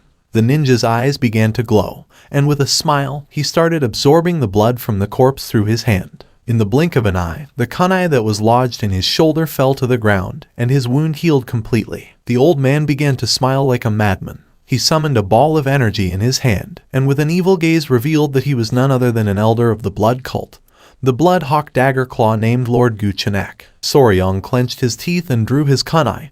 Guchenak's attention fixed on him, realizing that he was in good shape. Drool began to emerge from his mouth. He licked his lips and his eyes started to shine as it had been a while since he had tasted the pure blood of the young. It started to rain even harder. Guchenak put the book inside his clothes and with a smile gave Hyoleong the order to capture them, as there was nothing better to recover than the pure blood of a young person. The ninja nodded his head, and then the two began to rush towards Soryong and the others. He drew his kunais and couldn't help but go on alert. With an expression full of determination, he commanded his men to unleash the 5-position annihilation formation since they could not allow them to reach Soryong. Guchenak jumped, and while his body was emitting a suffocating energy, he started laughing like a madman, asking P to try to stop him. Everyone's attention focused on him, putting them on alert. Using his power, Guchenak unleashed a powerful attack, creating a great explosion in the area that shattered the ground into pieces. P knew this was bad, so he asked Soryong to be careful. The rocks were flung out, but Soryong put his arms in front of his face to avoid being hit. Just then, the ninja appeared behind Soryong and grabbed him by the neck with a piercing gaze. He began to choke Soryong using a rear naked choke, and while his eyes were glowing,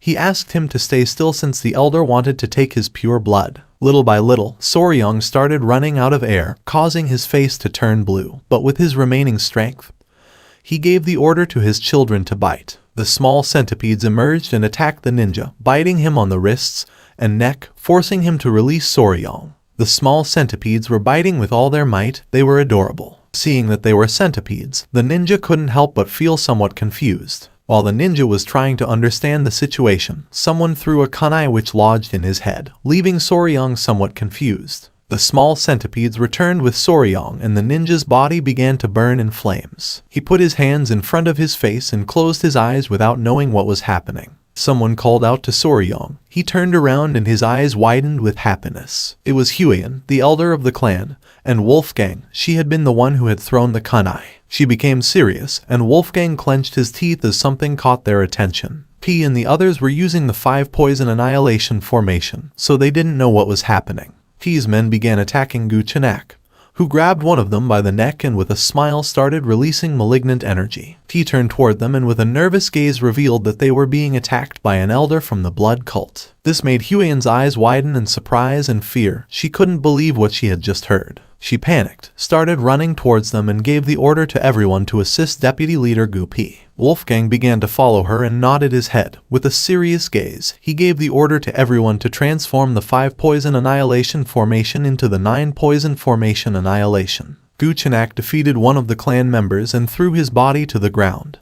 But just then, P and the others surrounded him, adopting the 9-poison formation annihilation. A smile appeared on Guchenak's face when he realized that Soryong had been the one who had defeated Takanyong's blood hand poison claw. His eyes began to shine with malice, and he mocked Takanyong, saying that blood hand poison claw was just an overrated name since, after all, he had been bitten to death by none other than centipedes. Wolfgang, annoyed by the old man's attitude, gave the order to shut his mouth, revealing that he was going to be buried here. Upon hearing this, an exciting smile appeared on Guchenak's face. He went crazy, and while his body was emitting a powerful evil energy, he mocked Wolfgang and the others, telling them to try it if they had guts. The battle began, and under the intense rain, fire started to emerge. One of the clan members was injured. Soryong began to bandage his arm wound, causing him to writhe in pain.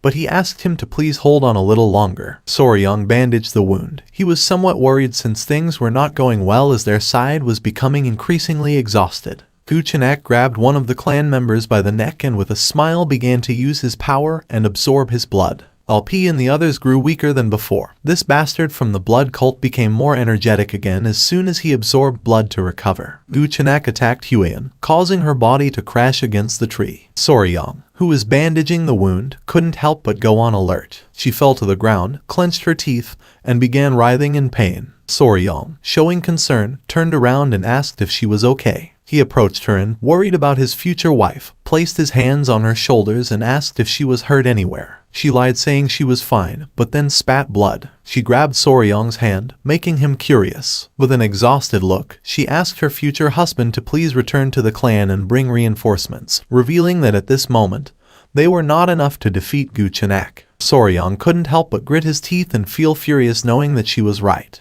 Gu Chenak attacked again, absorbing the blood of another clan member, forcing P and the others to retreat. It was evident that Soryong could do nothing in this battle. Wolfgang, visibly nervous, asked Soryong to return and bring reinforcements for the sake of the clan. The elder promised to somehow hold back Gu Chenak, urging him to hurry. Soryong observed them silently for a moment and, with a desperate look, agreed, promising to return as soon as possible. He explained that his mobility arts were deficient, so he wasn't very sure if he would be able to do it. But just before he could finish the sentence, Huyen gave him a hug with tears in her eyes and, with a kind smile, said she trusted that Soryong could do it since he had been training hard all this time. She promised that next time they would go looking for poisonous creatures together again, leaving Soryong surprised. Huyen rested her hands on his shoulders and asked him to please go back and bring reinforcements from the clan.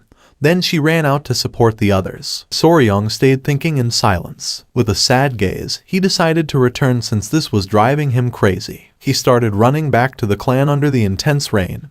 He was panting heavily, and each step became heavier than the last. Soryong collapsed on the ground, causing centipedes to emerge from his clothes. The small creatures began encouraging him not to give up. He composed himself and began to stroke one of the centipedes. It was strange since even if he used his mobility art at full speed, it would take him almost half a day, not to mention that most of the clan's experts were also absent. Even if he called for reinforcements, they wouldn't arrive in time. It started raining even more intensely. Soryong began to observe silently and started pondering. A question came to his mind. He didn't know why they had sent him to seek help, realizing that they wanted to save at least him. He couldn't help but clench his fist as he thought the reason was because he was the youngest, weak, and needed protection, questioning whether this was what chivalry truly meant for martial artists. He remembered the kind smile of the patriarch when he mentioned that now Soryong was also part of the family. The word family began to resonate in his head. He had never seriously thought about this, thinking that he still wasn't a member of the Tang clan family from Sichuan. The exciting memories he had lived with them and the image of Huyen and the others smiling and extending their hand appeared in his mind.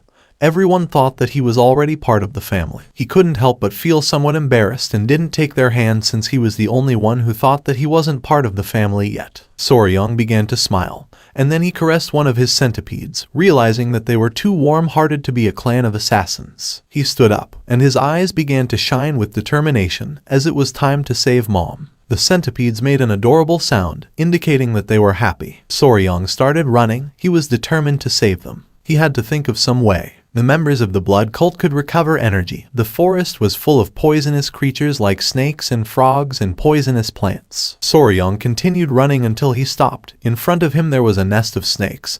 He began to observe in silence, devising a plan. The nest of snakes was full of venomous snakes with piercing gazes. Upon feeling the presence of the creatures, one of the centipedes began to stir and become furious. Caressing the centipede, with a smile, Soryong asked it not to worry since he was going to be fine. He took the centipedes out of his clothes and left them on the ground. One of them was sleeping and the other two were crying. Without wasting time, Soryong left the centipedes behind and started running towards the snake's nest. And without hesitating for a second, he jumped inside, making the snake's attention focus on him. A confident smile appeared on his face. He was spicy Fabry and had to resolve this matter in his own way. The blood-stained snakes were commonly called flower snake. They looked very cute, but they were undoubtedly venomous vipers. Soryong descended into the snake's nest, and within seconds, dozens of venomous snakes began to coil around his body, biting his hands and legs. Unlike venomous snakes that had hook-shaped fangs at the front of their mouths, these snakes had small venomous fangs in the molar area, which made injecting venom difficult. However, in terms of toxicity, they were the most poisonous terrestrial snakes in East Asia. Soryong began to sweat and with a smile asked the snakes to bite him harder. A snake bit him on the hand. His attention was fixed on it, and he clenched his teeth due to the pain. It was evident that these snakes had a stronger venom than the black mamba, but the technique for controlling internal energy of the Tang clan would help him resist the poison, so he was going to be fine for now. The little centipedes, somewhat worried about their father, peeked out and began to call for his attention. Soryang asked them not to worry and told them to stay calm since he would soon leave the snake's nest. Soryang's eyes widened in surprise as something caught his attention. His hand and arm were full of snake bites. Seeing this, he thought that this should be enough. He turned his head and with a calm expression decided to leave this place, but then he could not move, causing his eyes to widen in confusion. Once Soryang looked down, he saw that the snakes had coiled around his legs. He was in shock as he did not expect this to happen. He could not help but clench his teeth and panic since this was not part of the plan. But to his surprise, the small centipedes descended into the nest of snakes, landing on his head and shoulders, leaving him somewhat surprised. It was adorable. One of the small centipedes became enraged and began to roar. Soryang started to observe it and his eyes filled with confusion. One of the snakes began to stare at the centipede and started to hiss. This made the small centipede even angrier, who little by little began to lose patience. The small creature got down from Soryang's head, bit the snake, and with a furious gaze, slammed its body forcefully against the ground, leaving Soryang in shock. The little centipede bit another snake and started to fight. Soryang's attention was fixed on it. He was somewhat confused without knowing what was happening.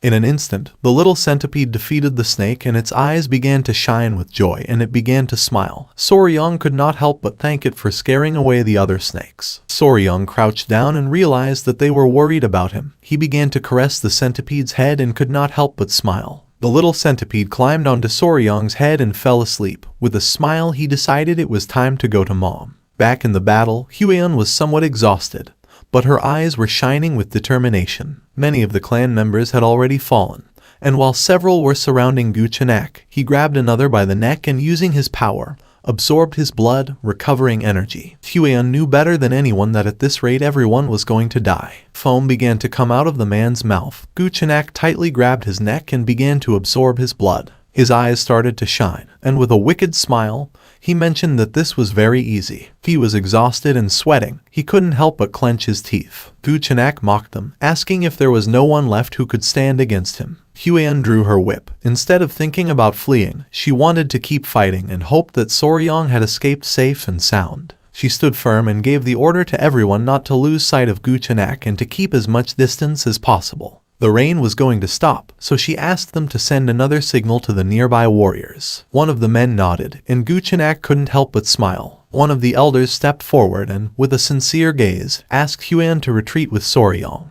Upon hearing this, her eyes widened in surprise, and without hesitating for even a second, she refused. The men of the clan began to argue since there was no way that a direct descendant of the Tang clan could leave alone, abandoning the members of her clan while they fought. If they couldn't save her, they wouldn't be able to face the patriarch. Guchenak crossed his arms and remained silent. They asked Hueon to leave quickly, but she refused since she was not going to leave the clan behind.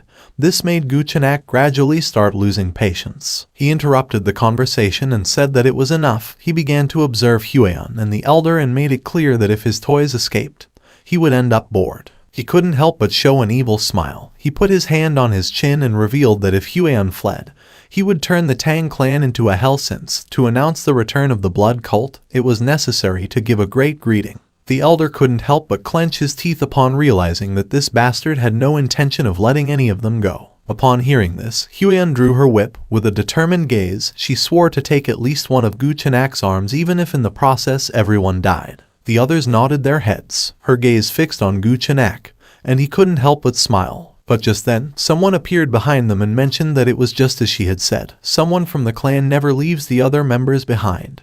This caught everyone's attention. Hueon's jaw dropped and her eyes widened in surprise. It was Soryang. With a confident smile, he began to walk towards them. The elder was speechless, and Hueon felt somewhat worried without knowing why Soryang had returned. Soryang began to remove the small centipedes from his body, closed his eyes, and asked them to wait here, then reiterated that the Tang clan never surrendered nor left its members behind. Then he took off his shirt, and his eyes began to shine with determination, making it clear that he too was a member of the Tang clan. He drew his kunais and began to charge against Guchenak. Seeing this, an excited smile appeared on his face. Hueon couldn't help but feel somewhat worried and asked Soryang not to do it. Guchenak prepared to attack. He had spared his life, and now Soryong had returned by his own means. According to him, Soryong was an idiot. Soryong lunged at him, ready to attack. Huion was in shock as, without much effort, Guchenak grabbed Soryong by the neck. His eyes began to shine with joy.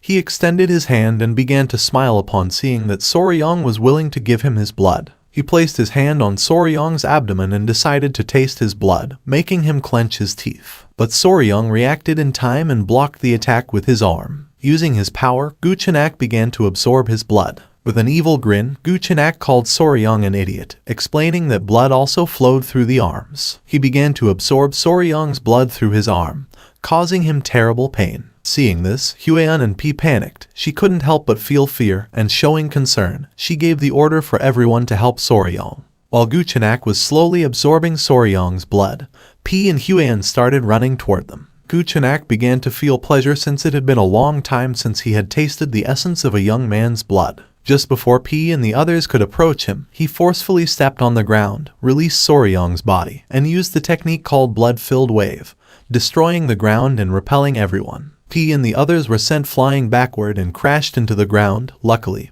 Huion reacted in time and caught Soryong. Guchenak, who had become more powerful, began to smile. They had been very annoying, throwing hidden weapons like flies, but thanks to Soryong, he was able to take care of them all at once. Soryong fainted. Huion approached and, with a desperate expression, tried to wake him up. As a form of gratitude, Guchenak decided to grant Soryong a painless death. She hugged Soryong, saying that was not going to happen. Just then, he coughed and slowly began to wake up, catching Huion's attention. Drool started coming out of Guchenak's mouth, and he demanded to know what Soryong had done. His hair began to fall like leaves, and little by little he began to grow old. With a gaze full of fear, he soon realized that this was the effect of an energy-dissipating poison. Little by little, he began to lose strength, and his body started to tremble. For him, this was impossible since the internal energy techniques of the cult should be resistant to the energy-dissipating poison. He put his hands on his face and went crazy because this made no sense. He wanted to know who the hell Soryong was. With a smile, he began to sit down and, pointing with his finger, revealed that he was his natural enemy. Huion couldn't help but feel relieved to see that Soryong was fine.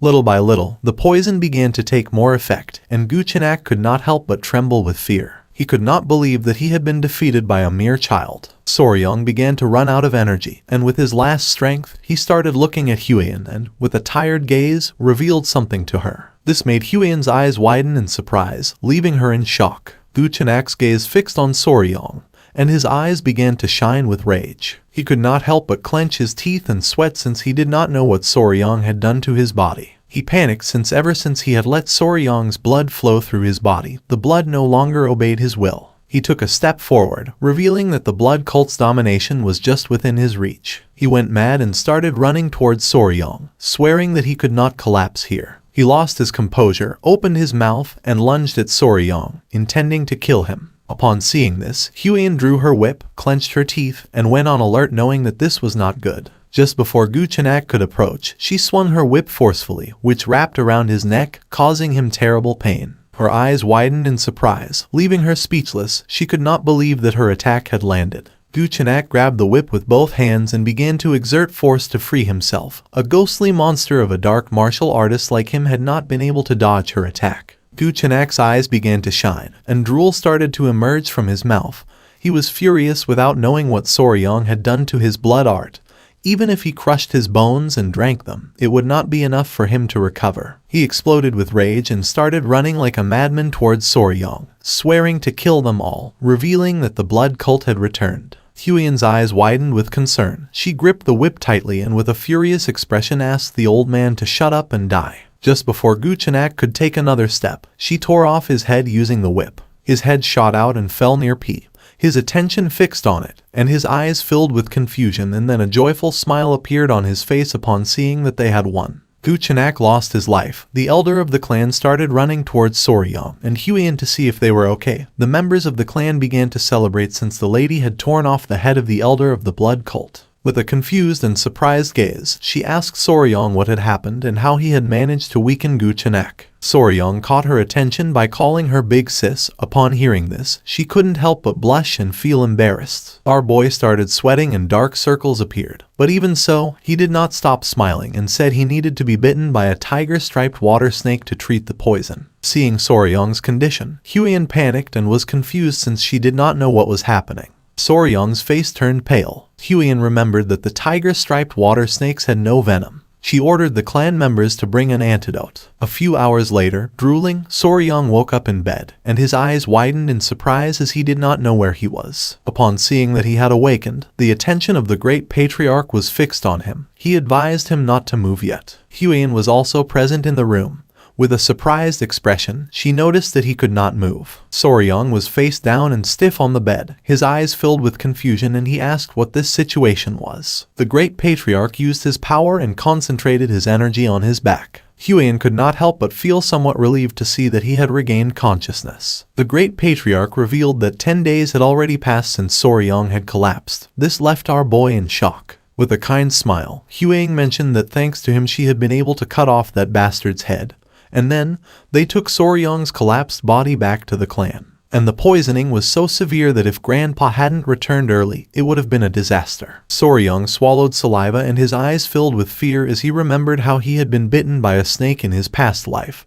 He almost died twice from snake bites. A while later, the great patriarch finished the treatment, and now that Soryong had regained consciousness, he was going to be fine. He sat up with Huion's help and with a grateful gaze thanked him from the bottom of his heart. The great patriarch began to stare at Soryong and decided that it was time to talk about an important matter. He grabbed Soryong by the shoulders and with a curious gaze asked if the tiger-striped water snake really had venom and how he defeated the elder of the blood cult. Huion panicked and asked her grandfather to calm down. Little by little, our boy began to feel dizzy and decided to explain. With his hand on his head, he showed 2 fingers and with a calm gaze explained that the tiger-striped water snake was venomous and it had 2 types of venoms. One was inside of its mouth and the other came from the venom glands in the back part of its neck. Huion and the great patriarch sat next to Soryong's bed and became curious since this was something they did not know. Calmly, Soryong mentioned that it was because these snakes were shy and usually fled when they saw humans, and also their fangs were very small. In fact, it was not until the 1980s that people realized that tiger-striped snakes had venom. The great patriarch was clever and it did not take him long to realize that the dissipation of the internal energy of the elder of the blood cult had something to do with this. But then he remembered that the blood cult was known for being immune to poisons like dispersing toxins. Soryong turned to him and explained that this was only a hypothesis, but he believed that the dissipation of internal energy of the elder was due to the poison of the tiger-striped water snakes. The main component of the venom of the tiger snake was hemotoxin, a hemorrhagic toxin. Hemorrhagic toxins could destroy various structures within the body, including cell walls of red blood cells, inner lining of blood vessels, and other tissue cells. Now, what would happen if they fed the blood cultists hemorrhagic toxins, who were like vampires that depend on blood for their martial arts? Soryong's plan had worked perfectly. He put his hand under his chin and with an uncertain gaze mentioned that the blood, which served as the source of their martial arts, had probably been altered, leading to this result. It is not widely known that tiger-striped water snakes were venomous, but their venom was 5 times stronger than that of a viper, and if their venom was amplified with yin-kin, it became a deadly weapon. The eyes of the great patriarch widened in surprise, making him sweat. He was in shock to see that such a powerful venomous creature existed near Sichuan. Huion began to look at our boy with admiration and, with a smile, praised him for having achieved such a feat. The grandfather closed his eyes and coughed, catching the couple's attention. He crossed his arms and, with a smile, mentioned that Huion had told him that the elder of the blood cult called Soryong Nemesis of Heaven, his natural enemy. Our boy felt embarrassed because said like that it sounded exaggerated, like a high school delusion. He covered his mouth with the blanket, looked away, and couldn't help but blush. Seeing this, Huion and her grandfather placed their hands on his shoulders, since he had been able to perfectly seal the elder's martial arts, then being called natural enemy fit. The great patriarch began to smile and thanked him for having protected his family. He clenched his fist and could not help but get angry without knowing how they had dared to attack his family while he was absent. He clenched his teeth and swore to uproot them once and for all. Soryong and Huion remained silent. With a serious gaze, he said that he agreed with the grandfather since they should completely crush the blood cult. Now that they knew their weakness, all that remained was to collect a large amount of venom from the tiger-striped water snakes. Soryong's eyes filled with rage at the thought of Guchenak and his subordinates. To him, they were nothing more than mosquitoes, and it was natural to strip them down to their souls. Since that day, and with the appearance of the blood cult, the Tang clan had been in a state of emergency. Many of the clan's warriors had been injured, and some had even died. Someone placed a message on the leg of a messenger pigeon. Miram's allied Orthodox factions were gathering at the Tang clan to provide their assistance. It was the Great Patriarch. He released the messenger pigeon and mentioned that considering they had faced someone at the pinnacle of martial arts, casualties had been minimal. But thinking about the blood that was going to flow again in Miram entirely because of the blood cult filled him with deep concern. They were not only content with kidnapping people at random to drain their blood, but 30 years ago they also committed a massacre, thus becoming the sworn enemy of the Miram as a sect. This was a very serious matter. While Soryong was distracted, the Great Patriarch placed his hand on his shoulder and said that this time things were going to be a little different. Soryong snapped out of his trance and became curious. With a confident look, the Great Patriarch revealed that the reason was that this time the Sichuan Tang clan was the natural enemy of the blood cult. Soryong couldn't help but get angry and sweat, not knowing if his grandfather was saying this on purpose. The grandfather turned towards him and showed a smile, confirming his suspicions. He put his arms behind his back and explained that he had a request, asking if he was going to be able to do it. He became curious and replied yes, and if it was something related to the clan, then he was going to give his best. The Great Patriarch's eyes filled with seriousness when he revealed that soon people from the Miram Alliance were going to arrive, and the military forces of the Alliance would be among those who arrived. He had planned to show them the poison that Soryong had discovered since they had finally uncovered the weakness of the blood cult. Soryong's eyes widened in surprise. He clasped his hands as a form of respect and with a smile said that if it was for the greater good, then they should do it. Upon hearing this, the Great Patriarch couldn't help but smile, knowing that Soryong would say that. Just before Soryong could leave, he mentioned that he had some news that was going to make him very happy. Upon hearing this, our boy's eyes filled with curiosity, and he turned around wanting to know what it was. With a kind smile, the Great Patriarch explained that the modifications to the Hall of 10,000 Poisons were complete and that from now on, Soryong was officially going to be in charge of managing the hall. Upon hearing this, he couldn't help but clench his fists and feel joyful. He began to imagine himself lying down and surrounded by poisonous creatures. This made his eyes widen with excitement. The Great Patriarch also mentioned that as he had suggested, they had also prepared a sunlit pavilion, since after all, to properly raise tiger-striped water snakes, a solid foundation was first needed. Soryong interlaced his hands and could not help but get even more excited. He had to think of it as if it were for the good of Miram and do his best effort. The messenger pigeon flew away. A few hours later, he arrived at the Hall of 10,000 Poisons, and his jaw dropped. It was beautiful, and there were 2 guards at the entrance. Soryong and Huiyan began walking toward the door. There was also a room called Toxic Creature Garden.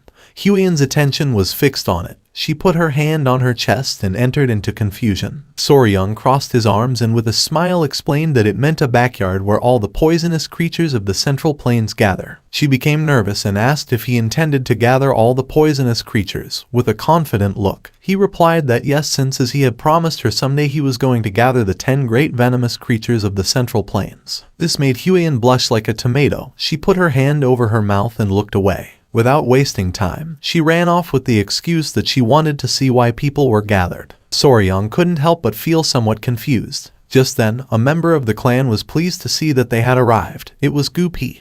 He put his hands on his waist, and with a smile revealed that he was now commander of the Poison Division. Soryong's eyes filled with confusion, while on the other side, Huiyan remained still. With a kind smile, Gupi explained that it was a newly established unit under the Patriarch's orders. Behind him were several clan members. Gupi turned to them and revealed that from now on, these people were going to serve Soryong as his hands and feet.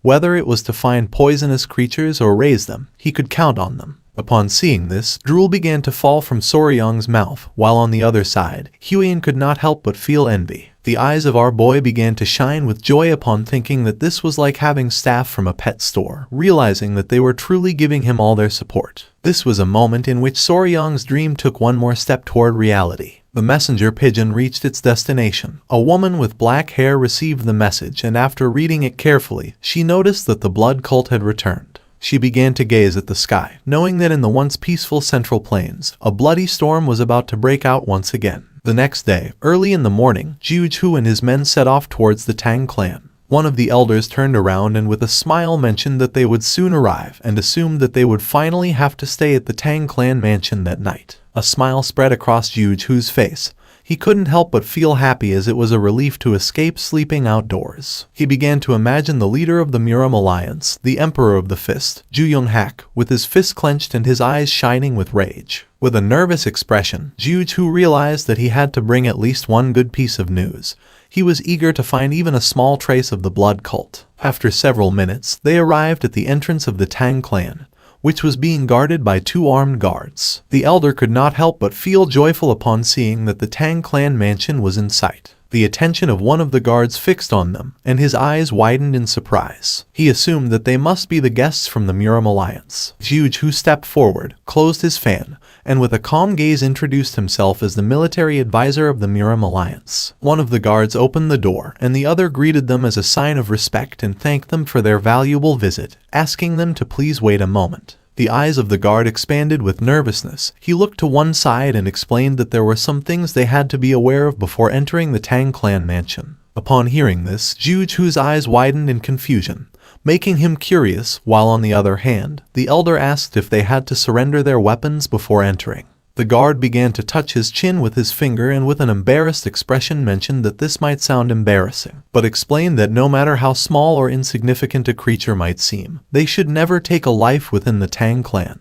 Jiuchu began to imagine a golden statue of a Buddha and with a surprised expression wondered if the entire Tang clan had converted to Buddhism. The guard became nervous and explained that they would find out when they entered the Tang clan, but he asked them to keep this in mind. Upon hearing this, Jiuchu and the leader became serious. Just then someone appeared and felt happy to see that the military advisor had arrived. Seeing this, Jiuchu's eyes widened in surprise, making a smile appear on his face. They were Huiyan and Soryong. Both bowed their heads before him and greeted him as a form of respect. Jiuchu also bowed his head to them and greeted them back, mentioning that it had been some time since he had seen Huiyan. She placed her hands over her abdomen and mentioned that it had been exactly 1 year since the last time they had seen each other. With a smile, Jiuchu asked where the myriad poison's divine sovereign was. Huiyan closed her eyes and replied that her grandfather had gone to search for traces of the blood cult, asking that he please forgive her for the inconvenience. Jiuchu's attention fixed on her, and with a serene expression, he asked how it could be an inconvenience to be received by one of the 3 flowers of Muram.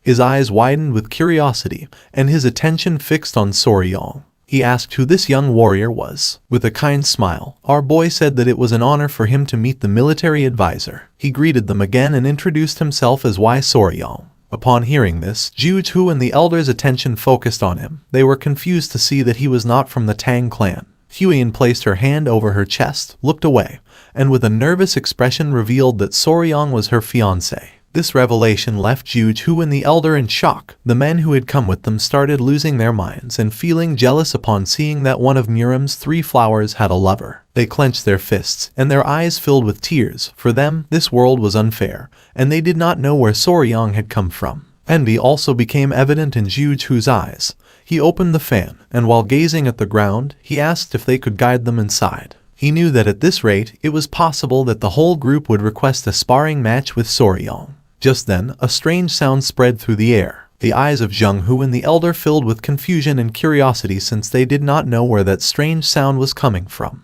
The men's jaws dropped. They began to look at the sky, and with a surprised expression, they caught everyone's attention, revealing that there was something in the sky. The sound came from the golden-haired king bees, which were flying around the area. Everyone's attention was fixed on them. They were in shock upon seeing that there were such poisonous creatures as these bees in the Tang clan. The men stood in front of Huiyan and the others drew their swords and asked everyone else to be careful. They were ready to protect Huiyan. Seeing this, Soryong couldn't help but panic and, with a serious gaze, asked them to put away their weapons. His eyes widened in fear. He placed his hand on the man's shoulder and decided to explain the new regulations of the Tang clan. But the man became angry, pushed our boy's hand away, and with a furious gaze asked him to step aside, revealing that the golden-haired king bees were very dangerous creatures capable of killing an ordinary person with ease. Soryong tried to explain himself, but little by little the men began to crush his body. He could no longer contain his rage, pushed the men away, and with a furious gaze revealed that he was raising the golden-haired king bees, asking everyone to calm down. The man couldn't help but go into shock and swallowed hard upon seeing that Soryang was raising such poisonous creatures. One of the bees landed on Soryang's head as a form of love, and upon seeing this, Jughu and the others were scared shitless and backed away. With a smile, Soryang began to play with the bees and knew that they had missed him since it had been some time since they last saw each other. Huyen's eyes widened with joy, and she began to show a smile. The gaze of the bees fixed on Jughu and his men. Our boy began to caress one of the bees and with a kind smile asked them not to sting the guests. The man's jaw dropped. He began to sweat upon seeing that Soryang was treating the golden-haired king bees as if they were children. And then, the spirits of the young warriors instantly calmed down. After this incident, Jughu and the elder accompanied Soryang and Huang inside. Jughu's attention was fixed on Soryang. He would never have thought that the young warrior from Hainan Island was the fiancé of the poisonous flower. He was in shock to see that despite being an outsider, Soryang had managed to become the son-in-law of Clan Tang. As they were strolling, something caught Jughu's attention. Not far from them, two men were sitting and arguing with each other. The black-haired man took out a small vase and, while pointing at it with his finger, with a furious gaze made it clear that a venomous scorpion would be more suitable for the Tang clan. The orange-haired boy took out a small chameleon and, with a gaze full of rage, asked what he was talking about and asked everyone to look at the shape of the chameleon's radiant crest. Jughu's eyes widened in fear. He placed his hand on Soryang's shoulder and, while sweating, asked why all those warriors were taking care of insects and animals. Soryang came out of his trance and became curious. While the men were arguing, our boy explained that they were sentenced to the venomous creature companionship punishment. Jughu started sweating and asked what they had done to deserve such punishment. Soryang put his hand under his chin and began to ponder. A few days ago, at night, the incident occurred. Soryang and Huyen went to the training hall. Our boy started training. She got nervous and explained that he had to feel as if he were expelling his internal energy. Our boy concentrated, but it seemed like he was dancing instead of training. Just then, someone appeared and caught their attention, making them curious. It was Commander Gu and his men.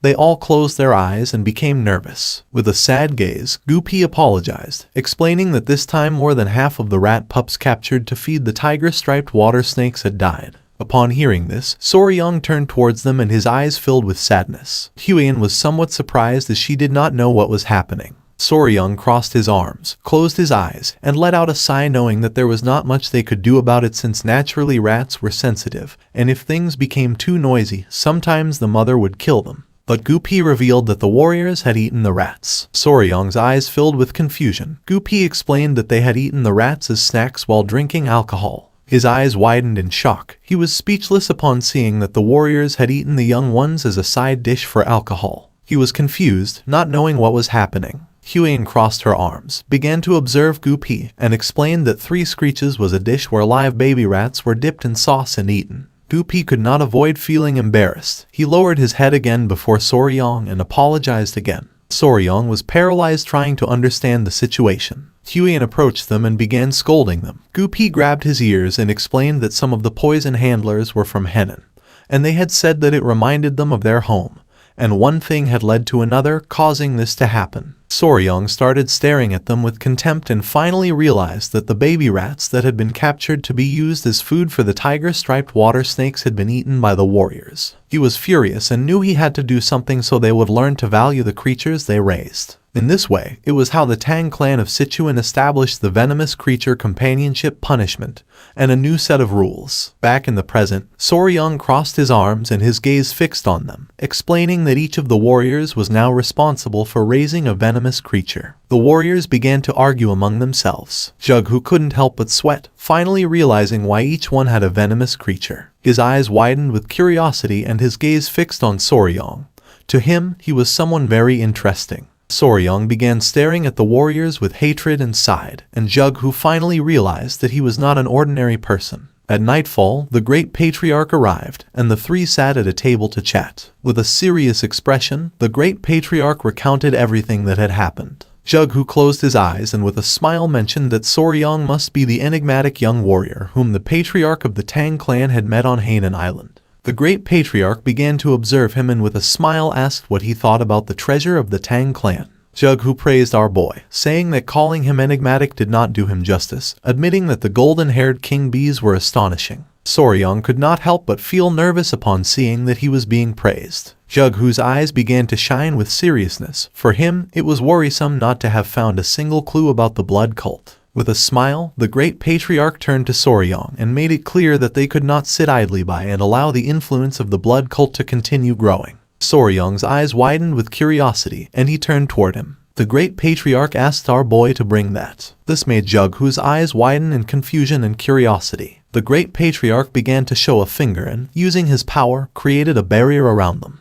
Then, he closed his eyes and with a smile explained that they could not risk any sound leaking out, so for this reason, he had invoked a Kai barrier. Our boy put his hand inside his clothes, and Jughu began to observe the barrier, and his jaw dropped. With a confident smile, Soryong took out a small jar and placed it on the table. Jughu grabbed the jar, began to observe it, and his mind filled with questions. He asked what kind of object required even a Kai barrier to maintain secrecy. With a confident gaze, the great patriarch replied that it was a poison that dissipated internal energy. Jughu argued that the internal energy dissipating poison was quite common and hardly seemed like something that required a Kai barrier. Soryong and the great patriarch looked at each other and nodded with a smile. He revealed that this particular poison, which could dissipate internal energy, only affected members of the blood cult. Jughu's attention fixed on the poison, and his eyes widened in surprise. He panicked, slammed his hand against the table, and asked if this was true. The great patriarch closed his eyes and, with a confident expression, explained that although it was hard to believe, it was true. With a gaze full of hatred, Jughu began to imagine the members of the blood cult,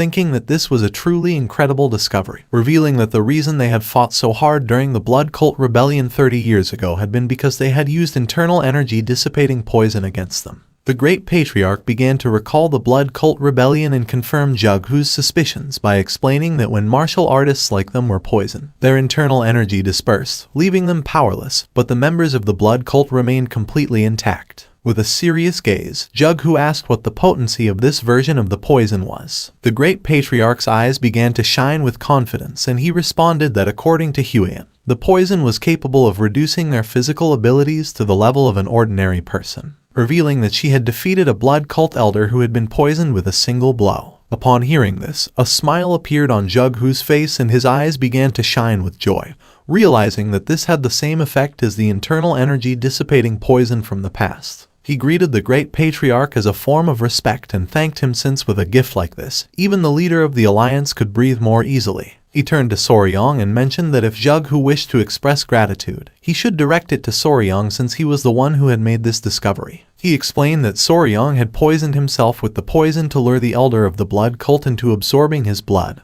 and because of this, he had been on the brink of life and death for about 10 days. Jughu's eyes widened with admiration, thinking that he had great wisdom and bravery, sacrificing his own body. Our boy began to touch his neck and couldn't help but turn red. Jughu placed his hand on Soryong's shoulder, causing a confused smile to appear on his face. With a grateful gaze, Jughu said that if Soryong had any wish, he could ask him for it. Whatever it was, he would personally tell the leader of the alliance. Jughu started to smile. Waiting for an answer, our boy lowered his head and began to ponder. He started to touch his chin and with a nervous gaze, asked if it would be possible to obtain information about toxic creatures. Jughu was confused to see that Soryong was interested in information about toxic creatures and not in martial manuals, elixirs, treasures of gold and silver. His eyes filled with confusion, and he couldn't help but sweat. Seeing this, the great patriarch began to laugh. Jughu closed his eyes and realized that Soryong was unique since, even in Muram's long history,